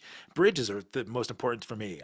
Because I think somebody writes a great hook and a chorus, that'll stick with you. But what makes it different from most songs is a great bridge, you know. And sometimes bridges are even cooler than choruses. Well, I think they are, to me, because that to me is what defines a song, really. I mean, when I hear great songs, my son was on here earlier chatting. He was an incredible drummer. Like Neil Peart was God to him, so he wanted to go play drums. And then it started to be that everywhere we go, they go, "Oh, of course you're a drummer. Your dad's a drummer." So then he's like, he's become a hip hop guy, and now he's more Post Malone. He's got a good voice, and he started writing songs. And I had to be tough love dad, and I said, "Man, the songs are great hooks, but they need a bridge." They do, because you know at the end of the day, it has to go somewhere. Right. And that's the Lillian Axe stuff. And you know, between the bridges and the modulation, I was just thinking like Body Double. You know, I know that you guys are still doing that modulation that goes up in the choruses, you know, and the bridge and that are so good. And to me, that's what stood apart from a lot of the bands that were out from that era. Because I think you also mentioned the Wingers and the Slaughters, and they were kind of about the same era too. You know, it was the late 80s, early 90s kind of thing. And I didn't hear, like, Winger actually wrote some good bridges and good choruses, and they were technically proficient players, right? And Slaughter had great players in the band too. But I didn't hear the bridges in those songs, you know. So when I go back through and I listen to the record, I could listen to Love and War just endlessly because, you know, the song's fully great. Well, like I was saying earlier, that is the most important thing to me. What are they going to remember? You know, they're not going to remember the great, phenomenal solo at the end of Stairway to Heaven. They're going to remember the vocals. The vocals to me are probably the most important part of a song. Yeah. I don't treat them like another instrument, but an instrument that has the ability to not only create a never-ending melody, but the melody has another whole element to it, which is the story and the images that go along with it. That's what's great about vocals. I think sometimes people spend time writing a song and then just will throw the vocals on the top. Yeah. When I write, I do it all at the same time. I hear the vocal. Now, I might not have written the lyrics because I like the songs to kind of guide me into what the song, what the message behind the song. So I'll let the music kind of, it all works in a weird way where there's no set pattern. Yeah. But I hear it all like a composer would, you know, when they're saying, here's the cellos here, and here's this line, and then I hear this coming out here. Here's the counter melody over here, and this and that, and the harmonies, and it just all happens at one time. But it's so important to, like, if you notice, the majority of the solo sections in our songs are different than. It's not like I'm going to just play over the chorus, solo over the bridge, solo over the chorus, solo over. It goes in a different place because I want every solo, and this is something that I was really inspired by Brian May. The solo, I can sing my solos, you know. I wanted them to be like another vocal, just in a different type, just a different realm, you know. I want them to be as memorable as the hook. I didn't want to get to a solo. Like, there's some songs and they get to the solos and I'm like, it's great playing, it's nice, but getting back to the vocal, man. I want to get to the vocal. Right. You know, that's what I want to hear. I want the guitar solos to be like they hit you and they transcend or take you somewhere else and then back to this other element right here. So it's seamless, but it's emotionally transporting you from one place to the other. So I wanted to be able to sing. So a lot of times when I'm writing solos, I'm singing them in my head, you know, before and catch the main drift of the solo and then just run it and play and let me just play along to it, because it's all wrapped up in here, just swirling around. And then when it's time to put it on tape, it just comes out like that. But that's so important in songwriting. And songwriting, you know, people say, can you practice songwriting, or is it? And you can't practice it, but you can do it enough times where you start to be able to be comfortable. Like all the new stuff that I write, I don't hold a guitar. I write it in my head, and then I take my cell phone and I hum it in there, and I'll be like, okay, it starts off here with this. Here's a drum beat, boom, boom, and then we go into this bridge, and then I'll come back later on. And I just live, and it haunts me. And you know, one of the biggest curses of being a songwriter is the fact that, for me anyway, if I'm in the middle of working on a song, I'm not working 5 songs at once. That one song, I can't get it out. My teeth are playing the drum beat while I'm sleeping. Wow. I wake up with it. I'm dreaming it until it is completely finished. Yeah. Then all of a sudden it just goes away. But it haunts me. It's like a blessing and a curse to write songs. Well, because it will haunt me until it's finished, you know? You're an artist, man. I mean, that is the curse and the blessing. Yeah. What was the last live concert you saw that wasn't your show? My goodness. That's terrible that I can't remember that. Well, we just did a double bill thing with Warrant, okay, at House of Blues, and they sounded good. I'm trying to think, like in an arena type setting. Well, it didn't even need to be like I mean, arena is one thing, but for me, and I don't mean to interrupt you, but right. Do you take Jude to go see shows? I have not taken him to see any concerts. They haven't had that many come around here lately, to be honest with you.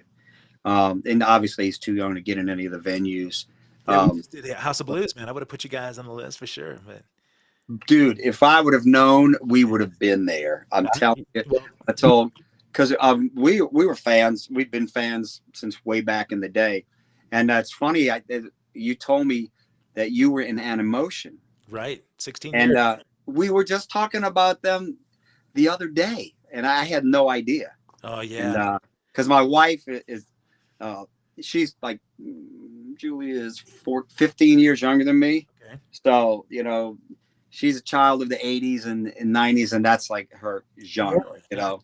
Well, I mean, the nice thing about that era, right, is that it's all time that people had that didn't have the struggles, right? They didn't have financial issues and the political issues. You know, they didn't have jobs that they hated. It was just happy times. People were, you know, they were dating, roller skating, you know, making out for the first time. All right. What's your favorite era? What's your favorite decade of music?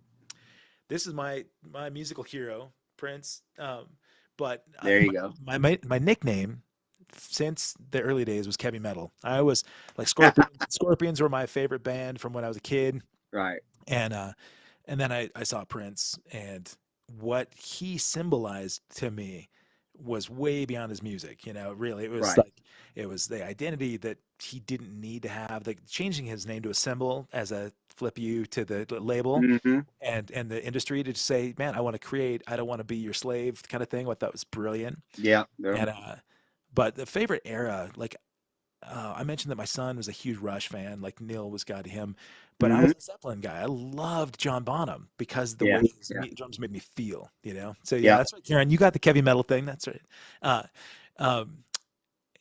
And I don't get to wear the heavy metal moniker very often because I've been playing with Flock of Seagulls and they're like, yeah, that's not metal, but I kind of play it like metal, you know? Dude, let me tell you something. I was listening today to Aurora Borealis. I was telling you earlier, and I was listening. I'm like, that's, because they're, you know, the drums, I was like, I can hear Kevin like putting like that, but it's that, you know, that's a unique sound for your band. But you could, I'm sure you guys do, I was like thinking, I was like, man, I want to go play with them, man, because I'm hitting the cool, you know, the cool high note stuff and the chords underneath it. I said, you just like throw me on there with you know, a couple of Mesa Boogie heads, and that stuff's heavy, man. It really is. I'm grateful that they support and encourage my hitting hard, man. Because I mean, for me, I could see what you would be doing. Yeah. And so I got to come see you live, man, for sure. Even Animotion was like that. And the thing about Animotion that people that didn't quite get it, but you as a guitarist would know, it was a synth pop band that had a major hard rock heavy guitarist. Like the solo on Obsession is wicked, man. And that guitarist, Don Kirkpatrick, he's been with Rod Stewart for almost like 28 years, I think now. Wow. And he had, somebody says that metal version of Iran would be sick. There are a bunch of them, man. There are covers on YouTube of some killer metal bands covering it. We hit it pretty hard when we play live. Our guitarist is in a band called the Spoons from Canada. He's the singer for Spoons, and he's a very atmospheric player. And, but yeah, I love. There are some songs that are somewhat obscure, like the super fans know them, but he gets to cut loose, you know, and it's a lot of fun because musicians go, okay, that's where you're getting your rocks off right there. Right. Just like you said, it's about the song, right? So I'm not going to play heavy metal double bass stuff through that stuff because it doesn't fit. But the fact that I can play with kind of a rock edge and still feel it, I get goosebumps on some of those shows just because I grew up with those songs, and even though I was kind of a metalhead, I loved the hooks and the songwriting. But knowing how it makes other people feel, like when I know you get this because I watched a bunch of YouTube clips of you playing, and you look amplified, like you're vibing off every ounce, every synapse that's being fed to you, you know, from people in the crowd. Can you remember a time that you were actually brought to tears on stage? I think the closest thing was when I got inducted a year and a half ago. After the band I got inducted as a guitar songwriter into the Louisiana Music Hall of Fame. And they did two different ceremonies. They did one, we were playing a place in Baton Rouge, and then we did a festival a week or two later in Louisiana with Night Ranger and Firehouse and they did it again so they could do it in front of like 6,000 people. Wow. And which I thought was really cool of them. Yeah. And that at that moment, it kind of got to me because, you know, I don't know if anybody else has ever been inducted twice.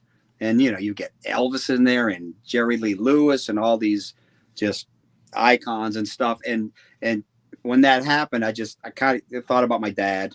Yeah. And I thought about, it's almost like, you know, after you run a marathon, if you did, I would imagine, and then you stop and you catch your breath, and then all of a sudden it's an emotional, like everything just like you want to just purge and cry, you know.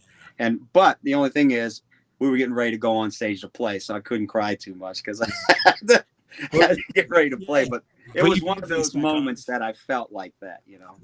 Man, that's a gift. You know, we really, when I told you I flew out to Maryland a few weeks ago to see Kix. Right. That was a band too that I never felt got the justice and the credit they deserved because they were so full of hooks, man. And I think, you know, Steve Whiteman is just a ridiculously talented front guy. He's I feel like a modern day Mick Jagger. You know, you watch his emotion, and he's up there in age too. You know, and he mentioned when they just announced their retirement, he's like, look, you know, I'm hurting. I mean, I give it all to you guys when I'm on stage. And I saw this even at the show that I went to. It was on Solomon's Island, Maryland, a tiny tiki bar. Right. Packed. I mean, it was an outdoor thing in the sand, and people were just packed on top of each other, wanting everything from them. You know, they wanted the band to know that they were completely supportive of them. They wanted the community to know that that's my band up there. They belong to me, and I belong to them. And I watch a lot of people in tears watching that show. And to me, as a sociological experiment, it was awesome to see how that music impacted those people. And I was trying to explain it to my bandmates. They're like, "Oh, you're talking about Don't Close Your Eyes," and I said, "That's not why these people are in tears. That's not it, man. Right. This, No, it's the big picture. yeah, And you know, like you're talking about that, and that's what, like, back to what we were talking about earlier. I know, just in my world, we have fans that, I mean, the stories that I hear from them, I, it's like I get overwhelmed because you don't realize what your music means to them. yeah, And it's kind of weird because, all right, you know, we had our first singer in the band was with the band for like 12 years or so.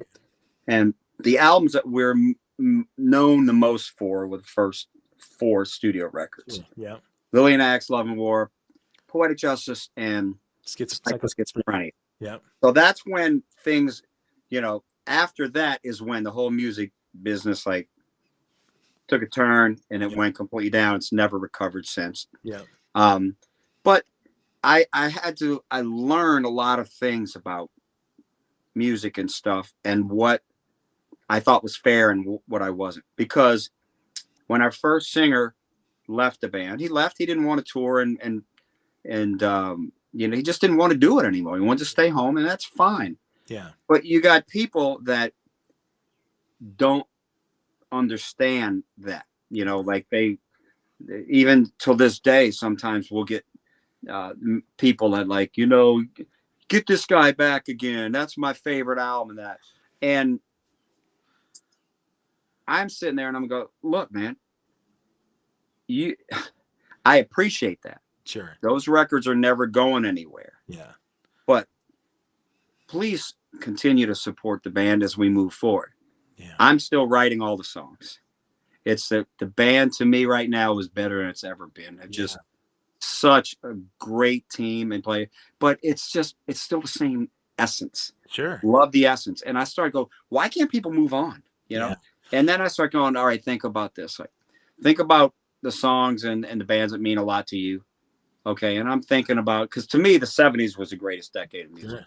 Like, I got, you know, Don McLean, American Pie, and Nilsson, Without You, and James Taylor, Fire and Rain, and all these things. And I'm like, that's what I really liked. And that's when Alice Cooper and Sabbath came out, and Queen, early Scorpions. And I'm like, why did I like that so much? Why to stick to it? Well, first of all, because musically it was great, but it will always take me to that point in your that life. means a lot to me. Yeah. So I'm like, so I start to try to understand that a little more, but I'm like, look, you'll still have those. Those are always going to be with you. Yeah. Grow with us. Take this journey, because today's wonderful moments, the golden years, are, you know, what's the term? I can't remember the term, but what in 10 years, we're going to be thinking about these were the great times. Right. Right now, we're thinking about 10, 20 years ago were the great times. It's all relative, right? Of course. So enjoy this. And we've had fans that are like, man, there's like, I remember the first time you ever played a note in 1980 something in this place. They have better memories than I do about stuff. And when I realize how important that is to people, you start getting a different insight as to what it means to them. Like you saying with Kicks. I mean, it's not about a song. It's not about an album. Right. It's about an entire element. It's like that thing that even if you hadn't, like, you never even saw them live until recently, right? Your life. Yeah. But you knew they were there. Yep. And you liked their music, and it was like that part of you, that little part that's always going to be in your heart. And it's great because you can have that for a billion things. Right. There's no limit on what can be important to you. So you have that, and you got to see them live. You know, great. If they were going to continue on, you would still be a fan in 10 years. You'll be a fan of theirs forever. Yeah. And that's what's so great about music. It's not you can't take it away from you. It's always there. Grow with these guys. I wish people would support more the bands that they love and stuff like that, and little things, because it means a lot to all of us. I mean, you know how the record industry has completely changed. We thrive off of going out and playing live, because doing new albums, most people right now are not doing new records. Right. Now, we've got 15 albums out and 10 studio records, and we put it out, and we're not putting out records because we're going to make money off of it. As a matter of fact, it's hard to make money because, you know, like I've got people going, you know, how much did you spend on this new record? Well, we spent a lot on it, but we, you know, record companies aren't throwing big money out on albums. And a lot of people are doing cheap records and as quickly as they can. And they're not doing it. And I'm like, I can't ever do that. It's going to cost me this amount of money to get this record out. And we're on bare bones, and we created an album that sounds like we spent $500,000 doing it. It does sound that way. And you know, we had the best mastering guy in the world to do this. So we put the money into it. We found a way to get it done because it's important to us that we continue to create music. And that's the most thing. And unfortunately, there's a lot of bands out there that feel defeated by the record industry, and rightly so. But they know they're not going to make any money doing it. So they just go out and play as a heritage act, or, you know, we'll just do our greatest hits and all that. But I love creating music. If I had the ability to, I'd put a new record out every year, you know. I mean, but you know, we can only do it. Brent and I are talking about doing a kids lullaby album too, you know. That'd be cool. And I've been asked to do a solo record for like 1 billion years just for guitar playing. I have a solo record out there, but so everybody was like, you doing a solo record? Great.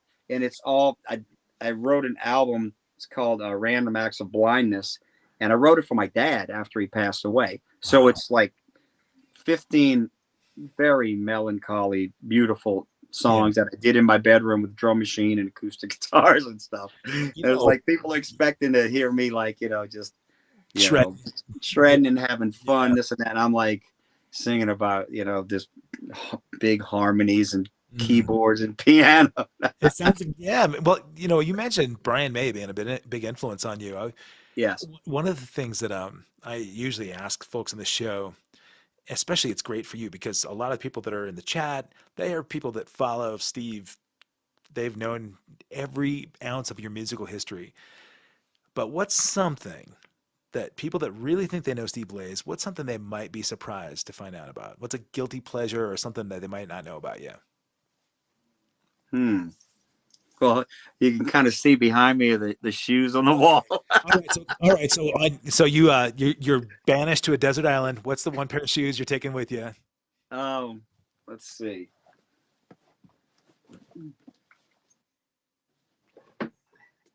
Could it be these silver ones? Wow, those are Flock of Seagulls shoes right there, bro. I'm sorry. I know, huh? I'm getting ready when I come and sit in with you, man. Yes, sir. All right, here you go. These are cool. Oh, look at those cool souls. Star Wars. All right, look. Yes. The bad guys, the good guys. The rebels and the red and blue on the bottom. Yeah. Wow. Are those custom? No, I don't remember where I got those, man. But I got a pair of Air Jordan 1s that I'm getting tomorrow. My son's into tennis shoes. He's got like 20 pairs of tennis shoes. Okay. I got him some really, he helped out with his birthday money, but like $400 Jordan shoes coming tomorrow. He's like beside himself. I got red ones. I got gold. I got these. Here you go. Captain America. Oh, look at that. Converse. Namesake. I love those. Here's another pair. The 4 Horsemen of the Apocalypse. Oh, look at that. Oh my gosh. Now here's the best one. I got to show you the best one here. I got Aquaman. I've got Aquaman. If I can find them. My Batman ones. I have custom made Batman, and of course I can't. Oh, here they are. Okay. All right. I'm making a mess in my closet, but it's all right. This is great, man. All right. I'm proud of these because I designed them. Okay. Right, let's take a look at these guys. All right. This is. Oh, the purple laces. Thank you very much. Converse. Okay. First of all, this one right here on the side, the Joker. Nice. Oh, look at that. Blaze on the back. Yeah, buddy. Green on the inside. Custom tongue. Red. Every piece of piping, stitching, tongue, everything on here that Those are great. I put together. Are those your stage shoes? You wear those for? No, I have like these. I don't have them with me, but they're black with like shiny black studs on them all around. They're high top tennis shoes because I got to move around a lot. Yeah. Here's the other one, purple laces. Oh, That's the Joker. nice. There he is, the Batman with my love name on the back. So there was like 30 different potential color Yeah. things here, from the tubing to the socks to the color of the thing, and you can do those right on the Converse website. That's so cool, man. Anyway, so I got lots of shoes, Captain America shoes, and this and that. Mainly not because I go out and spend a lot of money on shoes, but I don't throw anything away. Yeah. And so that's kind of one of my guilty pleasures. And jewelry is another one, but not like I have on this other wall back here, at least 200 necklaces. About 150 of them are crosses. Okay. Okay. My wife and I collect just about everything, including pop vinyls. You know what those are? Yeah. Funko Pops. Yep. All right, here you go. I think when your camera was, I saw that you had some over to the right there. I've got. Oh, no way. Oh my God. That is so awesome. Steve Blaze Funko Pop. Yeah, that's the cast for the Love and War shows. Me and Todd, Alan Milne, that's my son when he was about 9 or 10. He's on the show. So yeah, my Funko Pop, and so we collect lots and lots of stuff. Okay, I guess the one thing they don't know about me is I have 26 pets. Really? Yeah. Okay, so I have a sulcata, which is a big tortoise. Okay. 3 box turtles, 2 cockatiels, 3 parakeets, a rabbit, a hognose snake, 2 bearded dragons, a crested gecko, a Eurymastix, a Siberian husky. Oh, okay. You got a husky. Oh, here's another. Oh, this is another. Oh, somebody. Hey, Julie, bring me the Jude one and yours. Oh my gosh, you guys have independent, your own Funkos. I got, Jude and my wife have a Funko Pop for each one. We've almost done the whole gamut. If Julie wants to hop on camera and say hi, she can too. Julie, come say hi. Oh, this is awesome. Come here. Oh, this is her Funko Pop. Oh, that's so good. Come say hi. I want you to meet Kevin. Come here. This is Jude. Oh, that is so cool. Isn't it funny? So proud of that, man. Yeah, dude, kid's a rock star, and he's just 14. That's beautiful. He's got more fans than I do, man. It's funny. Well, it takes a lot to marry a musician. We know that. Oh, you got to go through some frogs to get to the princess. But so anyway, back to the pets. Hognose snake. You know what an axolotl is? Have you seen this? Yeah, you've got one. I have 2 like foot-long axolotls. Wow. Did you do Monsters of Rock Cruise? Huh? Did you do the Monsters of Rock Cruise this year? Not this year. We've done it 6 times though. Okay, because one of the pursers, the gal that is kind of like helping with merch and all the right. She has a stuffed axolotl that she takes with her everywhere to take pictures with the band. Oh, does she really? Okay. It's gonna be Steve Blaze. Yeah. Yeah. And we have 5 cats, including a Maine Coon. And a Siberian husky, a crested gecko, and 2 sugar gliders. Oh, what? You have sugar gliders too? Yeah. That's so cute, man. Oh my God. And I have another pet I'll talk to you about off the air. Okay. I get you. So you must have a farm. It's pretty much like that. Everybody's like, maybe you need to have your own show about your pets because it's a good hour a day of just feeding them, Well, tomorrow, actually, I'm heading down to Tucson because I'm fascinated by capybaras. And oh, wow. Okay. I love them. And I've been just totally getting into, viral videos because they're so chill that you see videos of them riding the top of crocodiles around in South America. Yeah. And I found this guy that rescued a bunch of animals from not zoos, but, personal like Tiger King kind of things. And right. So he's got a kangaroo, and he's got a whole pack of capybaras and warthogs and ostriches. Really? So I'm trading him web design for admission to his sort of farm experience. But yeah, I mean, animals to me, because So he's not. I thought you were gonna say he was gonna give you one to take home as a pet. oh, I want to take a capybara, but I had to leave this guy at home. That's my spirit animal. That's my pug Oh, check him out. with the purple mohawk. Oh my gosh, I see that now. Yeah, Does he really have a purple mohawk? he does. I mean, it's That's so cool. that's Edgar Allan Pug, and I had to leave. He's with my boys back in Portland, and when I moved to Santa Fe, I left him there, and I hate being away from him. But we were Oh traveling too man. much. We've been doing like 100 shows this year, right? So I couldn't. Yeah, you guys are busy, man. Well, that's the whole thing. When as a matter of fact, if I leave, I have a booklet here. As a matter of fact, it's right in front of me. This is the entire book on what to do with the pets Wow. when I leave. Every one of them has its own thing. Unbelievable, man. That but what I was going to get to with the animal thing, and we talked about people being kind to each other and being good humans and doing the next right thing. I I'm fascinated by animals, their mindfulness, their being present.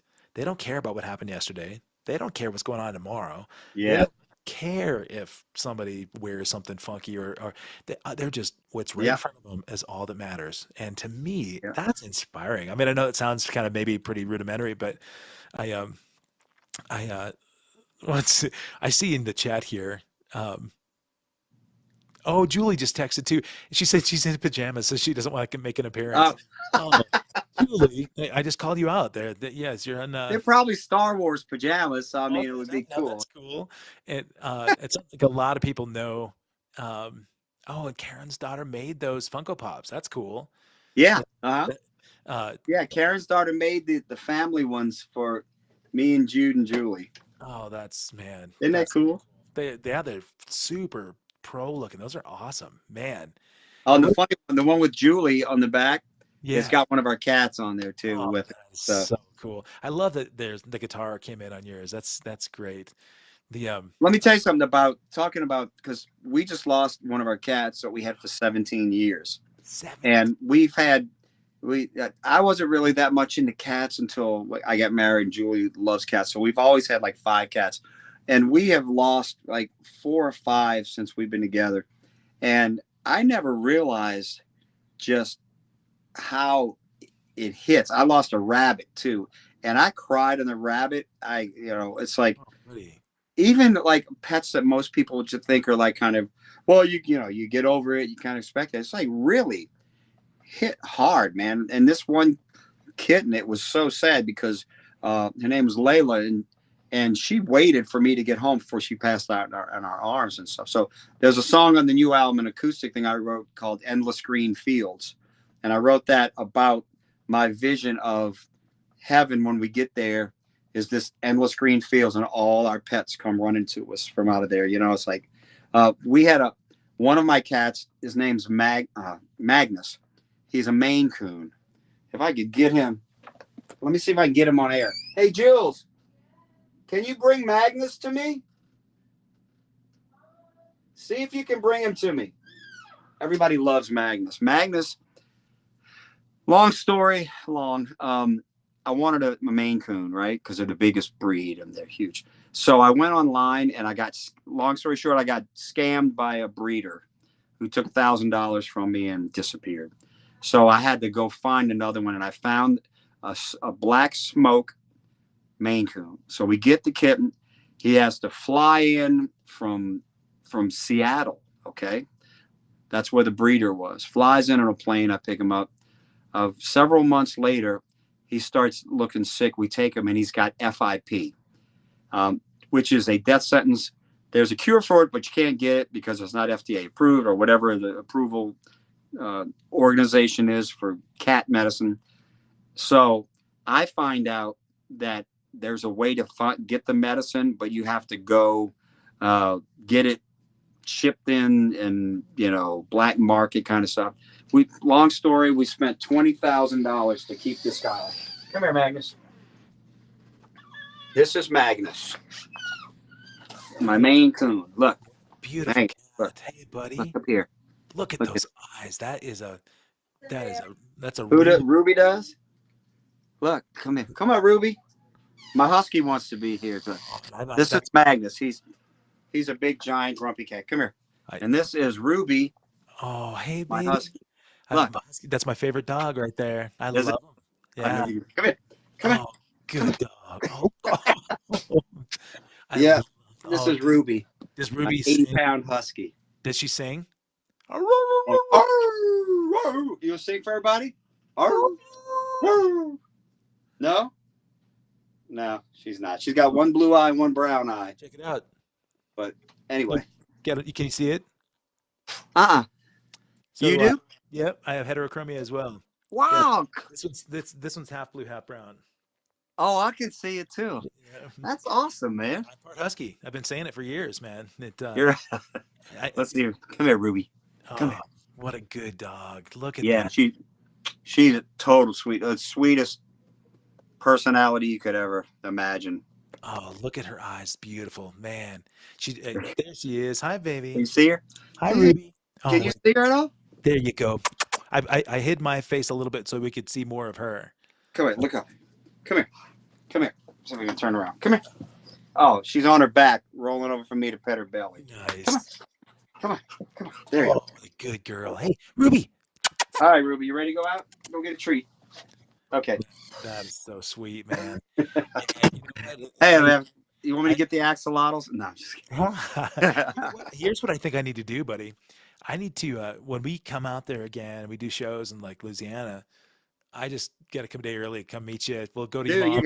We'll go get some plenty of room. Come stay at the house, man. Come hang out. That would be great. You have drums around? Can we do some playing? No, but we can get that. We can make that's an easy fix. I would love to play this with you. That'd be amazing, man. That would be great, man. When are you going back out on the road? Oh, I leave. We're in Buffalo this weekend, and this coming weekend, and then Toronto, and then Detroit. If you go to, are you doing fly-ins, or are you just like go to a certain point and then? Yeah. So for this one, we'll fly to Buffalo, hop in a Sprinter or whatever. We'll do Toronto the next night, and drive over to Detroit. Big Wreck is playing the night we have off, but I have to. Really? Yeah, but I'm gonna go see them on a day off we have just before another Toronto show. But that's cool. Our singer doesn't fly. He hates to fly because he doesn't like TSA and have to deal with airports. So he drives everywhere. He's got a place in Liverpool that he lives, and then he's got a place down in Florida. And so he has a van in Florida. And when we start the show, in Florida is he? I'll tell you offline. Yeah. Oh, okay. Yeah. We're going to Florida in a couple of weeks. We're playing Satellite Beach, Cape Coral, and then which we've never played before. And then we're doing Atlanta. Yeah, you're doing masquerades. I saw that. Yeah. So it'll be fun.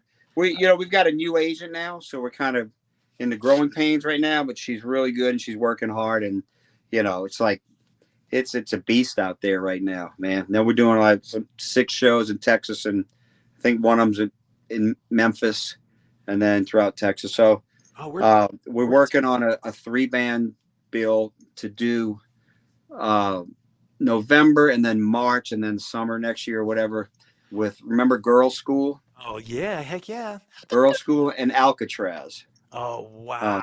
So it's kind of a weird mix, because none of the 3 of us are exactly this the same genre, so to speak, but it'll still work because it's cool. Yeah. Because our manager manages all 3 of those bands. We're like, and Girls School and Alcatraz have toured together and it's gone over really well. So we're like, well, let's do that here in the States. So we'll probably do like a month in November and then come back into like a month in March and stuff. So we can hit more places than, but I don't like to fly either. So I sympathize with him. Yeah. I will drive. Like I just did a thing in podcast convention in Nashville. Yeah. I drove back right after I was done. Rockin' Pod. Yeah. I'll drive there and come right back instead of flying if I have to. Yeah. Well, we do. Like he's in Florida. We do New York, LA. I mean, we'll do to Canada. He'll drive everywhere. And if he's got I love to fly. So yeah. Do you really? I do, man. I mean, because I like to travel. I want to get to destinations. If Right, it's, right. I like the journey if it's cool to look at. But man, if I'm going through Death Valley and I'm looking at just, desolate nothing, I want to just get there and, so, but I saw some of your dates, and I think at steveblaze.com and at the Lillian Yeah, Axe site too, we can have your dates because I'm gonna just fly in and come see a Lillian Axe show. I need to see you, bro. And so, dude, you need to come out, man. It would be great. And like I said, you come down here, you got a place to stay, man. We well, I appreciate we'd have that. fun. Andy says we can play drums and then go eat muffalettas. So, that, There you go. There's no shortage of places to eat down here. dude, Trust me, man. listen, one thing I can do, I might not be able to play drums very well, but I can eat. I can eat. Oh, I'm sure you play drums just fine, buddy. Like, hey man, I can hold my own, but I'm a much better eater than I am a drummer. So, Oh, we're all better eaters than anything else we do. oh, skydiving, yeah, dude, Andy, I'm a big skydiver too. I love it. Are you really? He's saying flying's cool, but skydiving's the best. And Oh, I love cool. roller coasters. I love skydiving. So if we'll go someplace, don't tell my boss that, but he hates it if I go to hit roller coaster parks on the way. Yeah, so because you're gonna hurt yourself. I know they don't want me. When I played in a men's basketball league for 20 years. Yeah. You imagine what the label and management were like. And I actually hurt my fingers twice. This finger Hey, this is on my right hand. I tore the tendon. We played Japan. I was in a splint on this finger was in a splint like this big while we were in Japan. The whole time I was there, I had to play. So I was using the splint like a slide. oh And yeah. then on this hand basketball injury, my little finger got Yeah. hit and bent completely back 90 degrees Hmm. like that. And I looked at it and instinct took over. I grabbed it, pulled it out, and Dude, put it stop. back in. Oh, I'm serious. And you know what? It didn't tear the tendons or anything. I went back to playing basketball like a day or two later. I just started taping my fingers up. So it's like dude. from basketball playing. I mean, I should have just figured out I'm not going to get hurt or whatever. And there we go. That's So well, look what happened to Nuno just now, on the cruise, yeah. right? And you know what? If we'd been on that cruise, because I play basketball, I Yeah. would have been right there playing. Yeah. I'd have Yeah. probably need him or something, Right. Just so you try to get his gig. Like, yeah. Yeah, right, exactly. Well, he You he don't need mentioned that. he mentioned the same thing that his knee turned sideways. He tore the meniscus and his what was it? His meniscus and his he meant something else. But anyway, he talked about how his leg was bent completely the wrong way, and he knew it was shot. Oh yeah, as soon as that happened. But we got to Well, live. how's he healing up okay from that? I mean, It he's sounds doing like okay. yeah, he's doing some crazy PT. I watched. He's got a little video that he talks his regimen because they just went down to Right, South America and he brought a ton of vitamin B shots and other stuff to shoot up while he's down there right. to keep the pain and swelling down. But sweet the leg as like listen to your friends I hear in the chat. They're all talking about Sweet injuring. the leg, yeah. Yeah, Oh yeah. no, man. It's just Steve, you just dude, this has been super fun. I could tell from the second you and I chatted way before this podcast that there's a good brotherhood there. So we'll have to plan to do a little gathering of of some music. We'll of have to course. bond over some food, some animals. Please Animals. do tell Judy, You tell can your go on a mom. ghost hunt with me, man.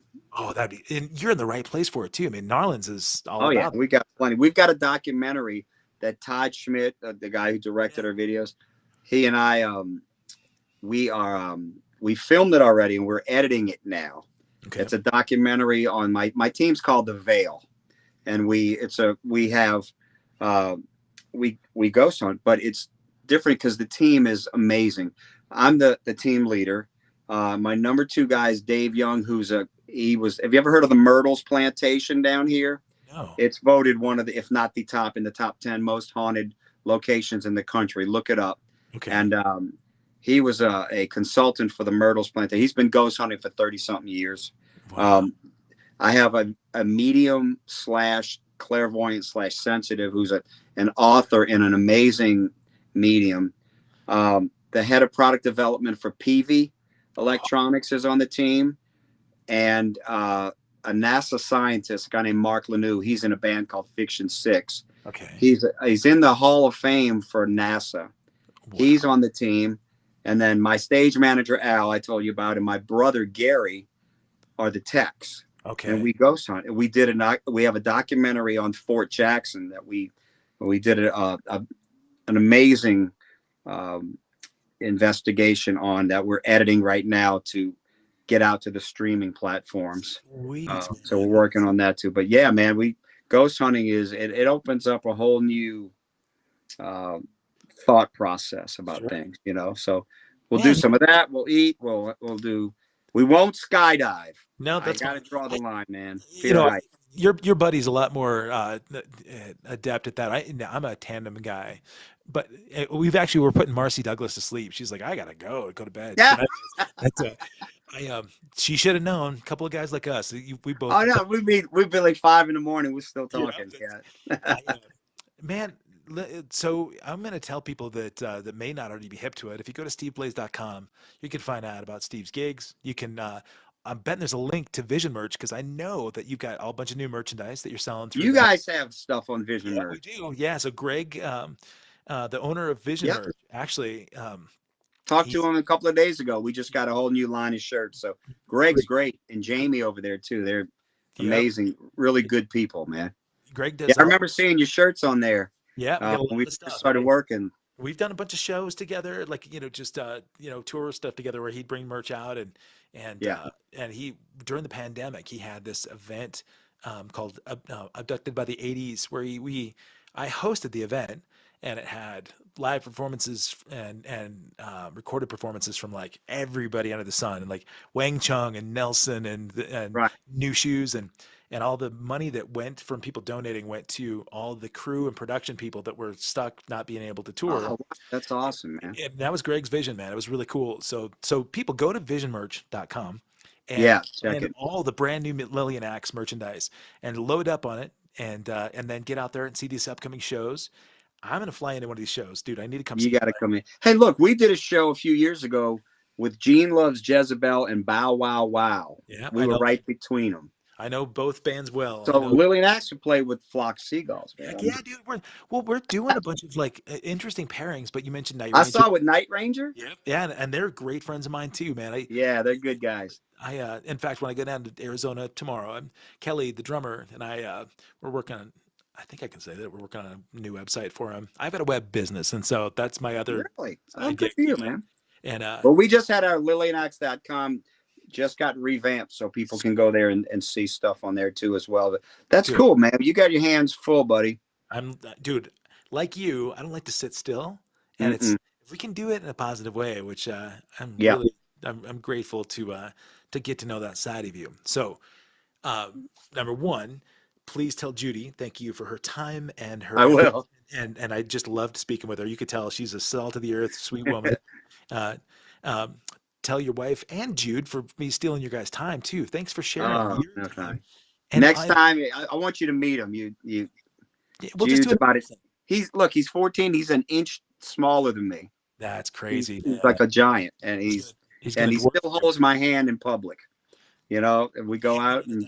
Hang on to that, man. My boys are 24 and 21, and I still hug them and I kiss them cheek, and they're like, ugh. But both Jude and Julie, man, tell them thank you for your time.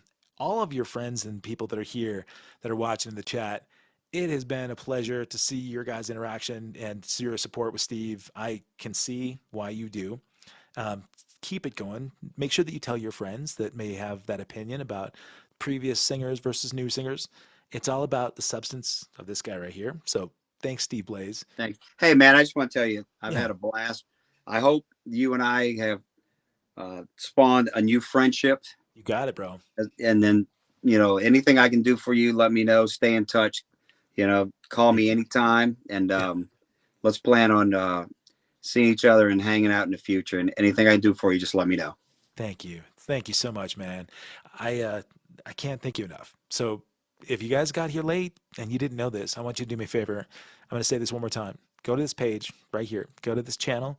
You can go to accesskevin.com. First of all, you can see all the past episodes. But if you subscribe to this channel, that way you get notified when the new ones come up.